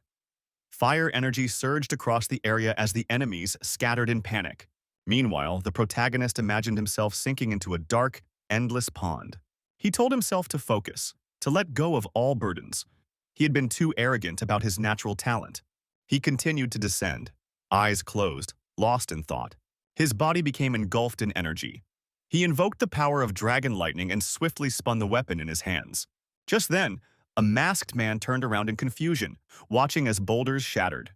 His eyes widened in horror. A powerful surge of energy erupted from beneath the ground, launching the man into the air as he let out a piercing scream. Shan leapt out suddenly, gripping the hilt of his sword with excitement. "There he is," he said joyfully, the chief of staff. Wei Wei looked on, astonished. Su Yuan posed with practiced grace, and as she turned around, she froze mid-step. She asked if he still needed assistance. Merlin Cho shook his head and replied that he could handle things himself. He'd deal with the Chan family mercenaries while the others took care of Shen. Both high and low, a violent gust of wind surged toward the protagonist. He sneered and asked mockingly, "Is wind the only power you've got?" The masked man stared ahead, trembling, as the protagonist's weapon appeared right before him. He screamed and collapsed onto the ground. "Five-fold strength boost!" The masked man roared in desperation. He suddenly dropped to the floor and the others stared in confusion, asking what had just happened. One of them screamed and charged forward. The black-masked team members leapt into action, shouting and freezing mid-motion as they hit the ground. "This is the end," someone muttered. Shunan laughed confidently and gave the order to attack. Meanwhile, back at the Chan family residence, anguished cries echoed around the large pond. "Kill them!" someone yelled. "No, please don't." A group of men fell to their knees, pleading for their lives. They swore to abandon the Chan family and offered to reveal its weaknesses. Merlin waved her hand, signaling for them to leave. The subordinates quickly turned and fled, but a sudden flash of a sword cut through them before they could escape. Chan wiped the blade clean and said coldly, "Just a bunch of weaklings. Not worth keeping alive." He ran his hand along the sword's edge and muttered that age had dulled his body. When the world began to change, he had chosen to hide away. He'd been waiting for someone strong enough to challenge the Chan family, and he believed that person was Shunan. He advanced, energy swirling around him, and declared it unfortunate that the dark group now stood in his path. He ordered them to eliminate her first, then go after Shunan. The woman shrieked in terror, "No, please! He's a third-level, third rank from the Qin." But he raised his sword and glared at her with contempt. At the same time, Shunan stood inside a large building. Members of the dark group stared at him, wide-eyed with fear. "He's a monster. A real monster," one of them whispered. Shunan drew a gun and aimed it forward. Wei Wei looked at the weapon closely and noted, "That gun's made from a rare tree that grows in the western suburbs. I think it's a custom piece from the Chan family." Their leader stroked his chin and said, "Even a quick glance is enough to uncover a lot of the Chan family's secrets and hidden weapons. Watch closely." One of the dark group members fired, but Shunin swung his sword, slicing the bullet cleanly in two. The attacker gasped and fired several more rounds in panic. Shunin deflected each bullet with precise sword movements. The dark group screamed in terror, "No!" With a swift slash, the protagonist shattered the gun and grinned. "I've improved. My swordsmanship has reached a whole new level." He pulled a small bundle from his chest pocket and muttered, "Shunin, he's asking for this." Releasing a cloud of pollen into the air, he commanded, "Die." The protagonist reached out, puzzled, and asked, "What is this?" Members of the dark group were quickly covered in pollen. They screamed in panic, realizing their doom. Their bodies twisted unnaturally, and their eyes rolled back, turning ghostly white. The protagonist looked on in shock. "A virus," he thought. "They've been infected." A vision of Chin Low and Chin High from the future appeared, warning Shunin. He must stop them. They've turned into zombies. Their flesh is lifeless, and their blood is contagious. If he doesn't cure them soon, the entire city, especially the children, will be wiped out. Shunin began to exhale powerful energy into the air, and a piercing scream echoed around him. He shouted, "How much longer will you just watch? These people are infected. If we don't act now, the entire city will be lost."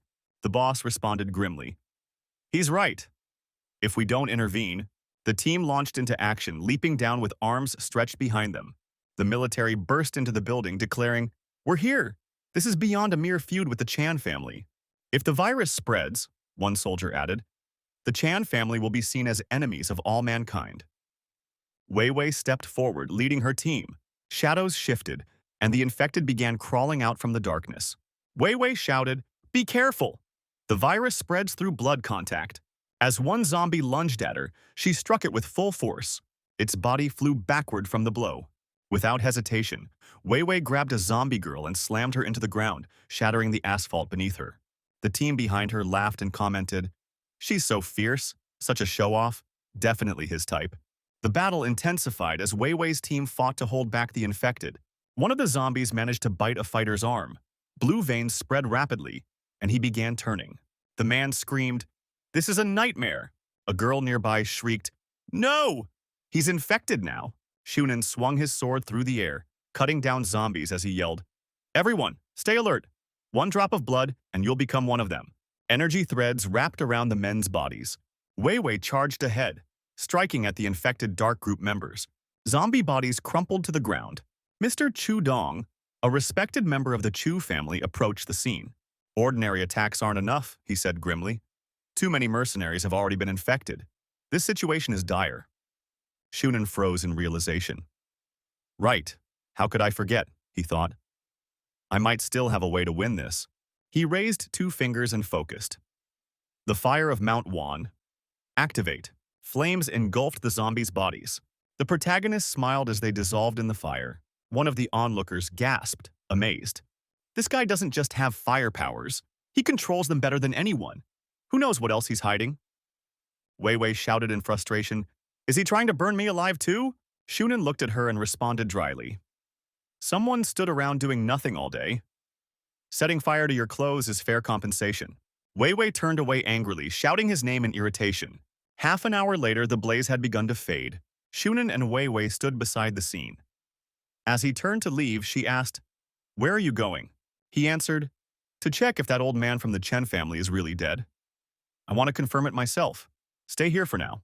Wei Wei crossed her arms and thought to herself, "So, he's still concerned about those dark group people." His teammates followed close behind, calling out, "Hey, don't fall behind. That guy must be headed to the Chen family estate."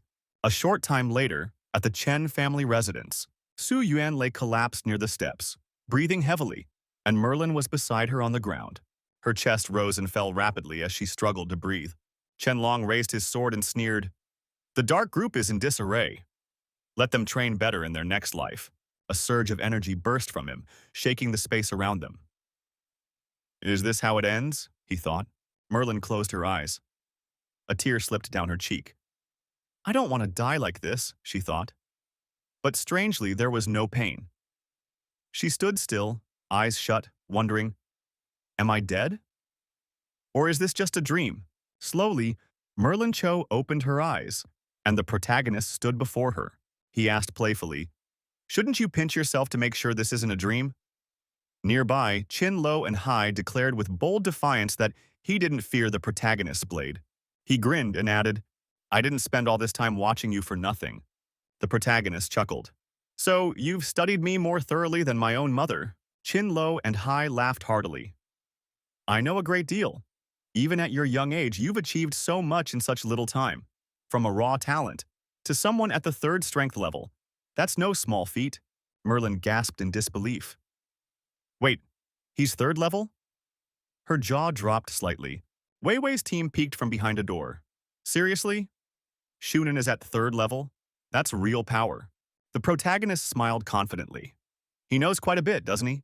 Chinlu and Hai spoke up, saying he truly admired Shonen, but admitted that his strength made him uneasy. Even so, he swung his sword with a roar. You're finished, Shunan responded calmly. You may know a lot about me, but you'll still die today. He lunged forward, his sword clashing against Chin Luanhai's strike, blocking it with force. Chin sneered. Do you really think you're strong in my eyes? You're nothing but a speck. He slashed his sword again, sending Shunan flying backward. The protagonist shouted angrily, You're just a nobody, letting your own son take a forbidden substance. You deserve death. Chin Luan thrust out his arm and with a crack, his skin split to reveal a metallic hand beneath. Shunan stared in confusion. Wait, the Winter Soldier? Chin Luan shouted back. That's a comic book character. It doesn't matter, and charged forward. He crossed both iron arms in front of himself and growled, What now? Shunan struck him several times, finally sending him crashing into the wall. Chin Luan groaned in frustration. Damn, he got too close. He covered his head with his hands, broke through the wall, and sprinted forward in retreat. Shunan watched him flee and called out, Running away, are we? He hurled his sword at Chin's back. It struck the ground right next to his feet. Chin Lo and Hai turned to glare at him and muttered coldly, Shounen! He gripped his sword tightly, then suddenly let out a wild scream before dropping the blade and laughing maniacally. The protagonist seized his hand and said, Weren't you warned? That blade was never meant to be touched. In that moment, Chan realized his metallic hand had been exposed. The framework twisted unnaturally. He cried out in agony, lowering his head and groaning, Shunan! Chin Lo and Hai pulled out a pill and raised it to his lips. He swallowed it, and his body was instantly engulfed in a surge of energy. The protagonist, puzzled, thought, Did his hand just regenerate? Chin Lo and Hai muttered, I didn't want to use this, but you left me no choice. He dashed forward, stirring up a cloud of dust behind him. Wei Wei's team members shrieked in fear. This is terrifying. That old lunatic Shin used a forbidden drug. If he loses control, we're doomed. Shunan better hold him off. Chin Lo and Hai thrust his metal arm out toward the protagonist. The protagonist commented, He's relying on brute strength alone. As he glared at Shin with growing annoyance, the old man grabbed him by the neck and squeezed tightly. You ordered your lackeys to unleash a virus, the protagonist growled. But that was pointless. And now, you die. With a powerful swing of his leg, he kicked Shin into the ground, slamming him with such force the floor cracked. One of the observers exclaimed in shock, He's insanely strong. Is he even human? Just then, Sushi and Ming stepped forward and said, Shin, my name is Sutian Ming. I represent the teaching pharmaceutical company. Pleased to meet you. The others frowned and thought, Right? We should introduce ourselves. Forming a connection with him could really help us later. The protagonist turned to Suchin Ming and asked, Are you really that thrilled? Ming replied with a shrug. Possibly, I guess.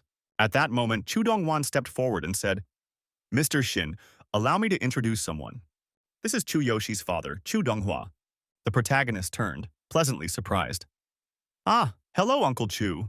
I know Yoshi well. Next time I get the chance, I'll definitely come visit with Yoshi, he added. Chu Donghua smiled warmly, nodding. Wonderful. In his mind, he thought, if Shunan aligns with us, it could help our family rise to power, perhaps even become mayor of a city. The group standing nearby watched the exchange in astonishment. Looks like Shonen doesn't care about us, they muttered. He's only focused on old man Chu. Maybe he's trying to win their trust.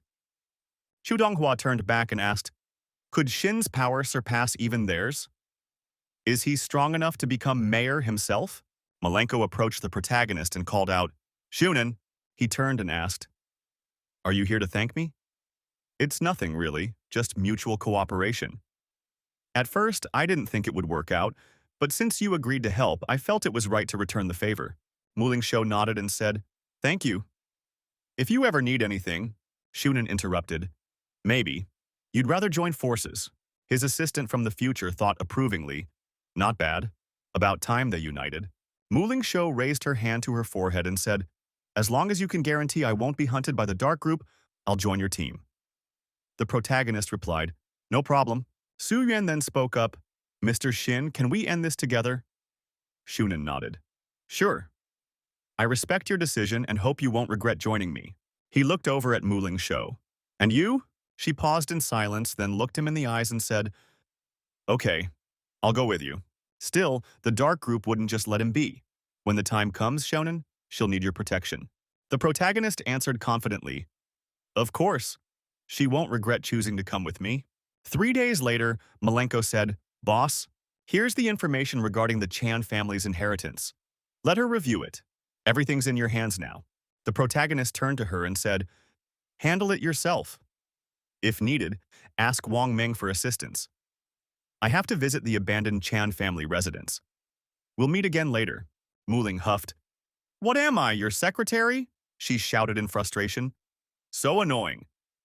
The protagonist smirked slightly and walked off. After some time, he made his way into the basement and looked around in surprise. Is this really the secret room? He asked. Reflecting, he thought, Yes. I found it by accident once, but only saw it from the outside. I never grasped the full picture. It looked like, before he died, he was staring in this direction trying to figure out what this was for. Shunin pulled a nearby lever and asked, So what do we have here? As light flooded the room, it revealed a massive stone column. The future version of the protagonist said, This is a ceiling stone pillar. I didn't expect it to be real, or that it belonged to the Chan family. These pillars regulate this world's balance. If a seal like this is removed, things that should remain hidden may become visible. Like that lake we saw, it only appeared after a portion of the seal was lifted. Shinin asked, But why just a lake? Why not something bigger, like new land? The vision explained, because only a small section of the territory was unsealed. If a vast area is exposed, the consequences could be catastrophic. Entire regions might collapse. Countless lives would be at risk, and even the Chan family wouldn't be able to stop it. The protagonist replied, Whoa, so what do we do about this seal? Remove it or not? He asked. The future Shunin responded, Not yet. You don't have the power. Before even attempting it, you need to prepare and gather several essential items. For now, it's better if you focus on fulfilling your role as the leader.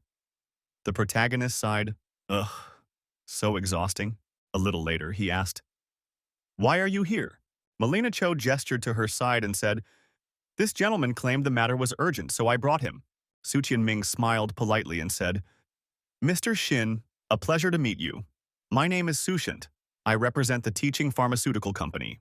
The protagonist shook his hand and replied, As it happens, your company has had long-standing ties with the Chan family. Ming nodded and said, Exactly. Our medicine is widely distributed in the city's pharmacies. We'd really prefer not to disrupt our partnership. Xiaonan gave him a stern look and asked, Are you trying to threaten me? Su Tianming quickly responded, Not at all, Mr. Shin. This isn't a threat. I simply wanted to highlight the potential of our company. The protagonist turned away and said, Fine. Go tell Mr. Mu about it yourself. He waved dismissively. Good luck. Su Tianming handed him a business card and said, Mr. Chan, I hope we'll meet again soon. Shunan accepted the card and said, Madam Mo, please show our guest out. 10 minutes later, the protagonist turned to Merlin and asked, What do you think about him? She replied, He must be an awakened one. But I couldn't gauge his strength. What's your assessment, boss? Malenko asked. The protagonist responded, He's nearly at level 3. And there's more to him than meets the eye. Merlin Cho looked surprised. Is he really that powerful? Shunan replied, What matters now is understanding what he meant by the supposed partnership between his company and the Chan family. Malenko nodded. Understood. A little later, the protagonist held a mug in his hand and asked, "Any updates?" Merlin replied, "Yes, boss. You were right. The teaching company has been manufacturing illegal substances in collaboration with the Chens. While one group handled production, others took care of logistics and forged the necessary connections. The manufacturing site is located in a village up north," she added. "Also, I sent Shai to investigate without your approval. Please don't be mad," she said. Shunan replied, "She's got good instincts. Let's go get him together." At that moment, an explosion rocked the factory in the northern village. Du screamed in terror. It happened so fast. Inside the factory, bodies were strewn about, and everything was engulfed in flames. The fire spread rapidly. One man, dazed, managed to climb through a window to escape. "Stop!" Du shouted after him. The man paused, and Du stared at his back, confused. He clenched his fist, turned around suddenly, and grabbed Du. Du screamed as panic surged through him. "This is bad!" A strange energy began surging into Du's body.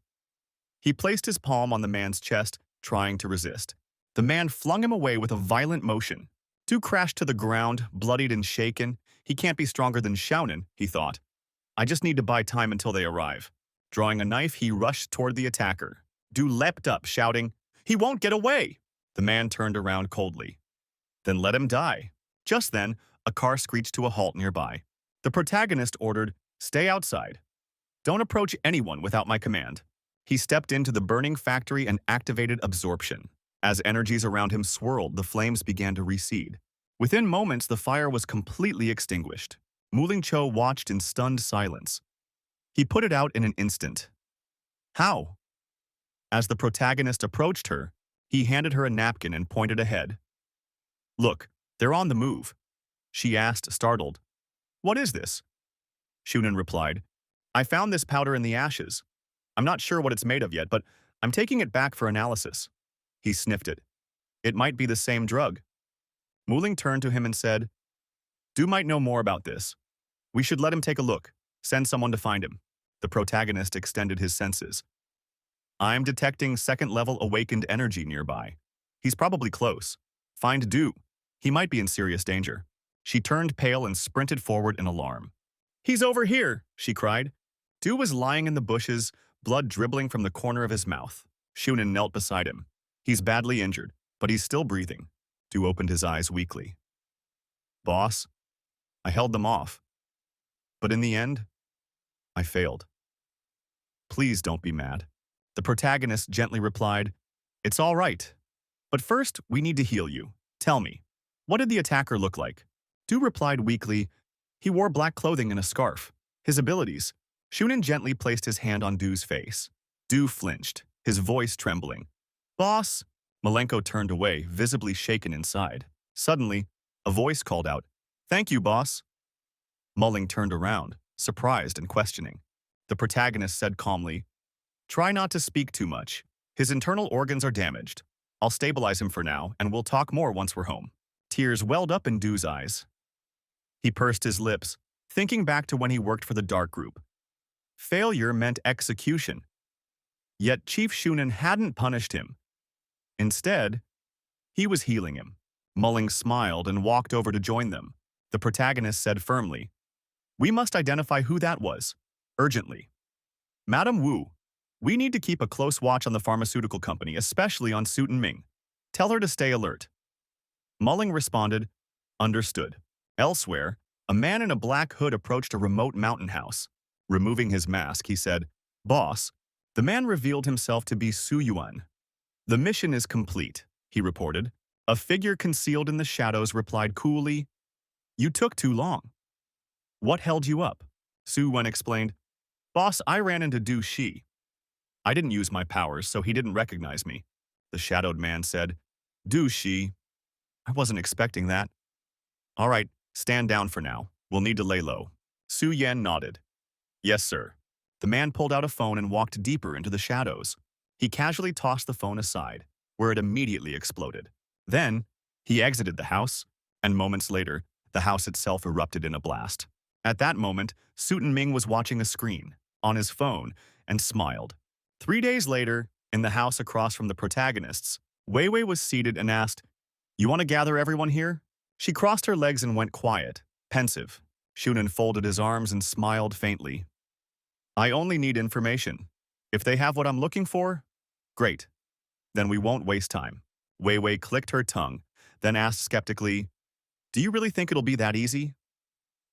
None of the three main figures are willing to hand over sensitive info to the authorities. The protagonist smirked. That's fine. In that case, I just need help with something else. He slid an envelope across the table. Take this, analyze it, and bring it back to me. He tapped the white envelope. I suspect it might contain traces of the drug. Wei Wei sprang from the couch, exclaiming, a drug? Shunan nodded. There was a pharmaceutical plant on the Chen family's estate, one I recently took control of. But it went up in flames. People died. I tried to cover it up as much as I could. In return, I hope your superiors will keep this quiet too. We still don't know who's behind it. Wei Wei sat back down. All right, she said. I'll take the sample for testing, but I'm not sure I'll get any results. I don't have that kind of authority. Suddenly, a gunshot rang out. Someone shouted, what do you mean he can't go in? The protagonist and Wei Wei both jumped to their feet, looking toward the commotion. An angry voice demanded at the registration desk, do you even know who I am? She raised her hands politely and said, Sir, I apologize, but per the authorities' directive, the third-floor hall is currently restricted to awakened individuals only. Access is temporarily closed. Jiankui pointed angrily at her and shouted, he's already a VIP member, isn't that enough? Shunan chuckled and commented, wow, he's really desperate to get through. Wei Wei lowered her gaze and muttered, maybe I should go and intervene. Help you deal with this?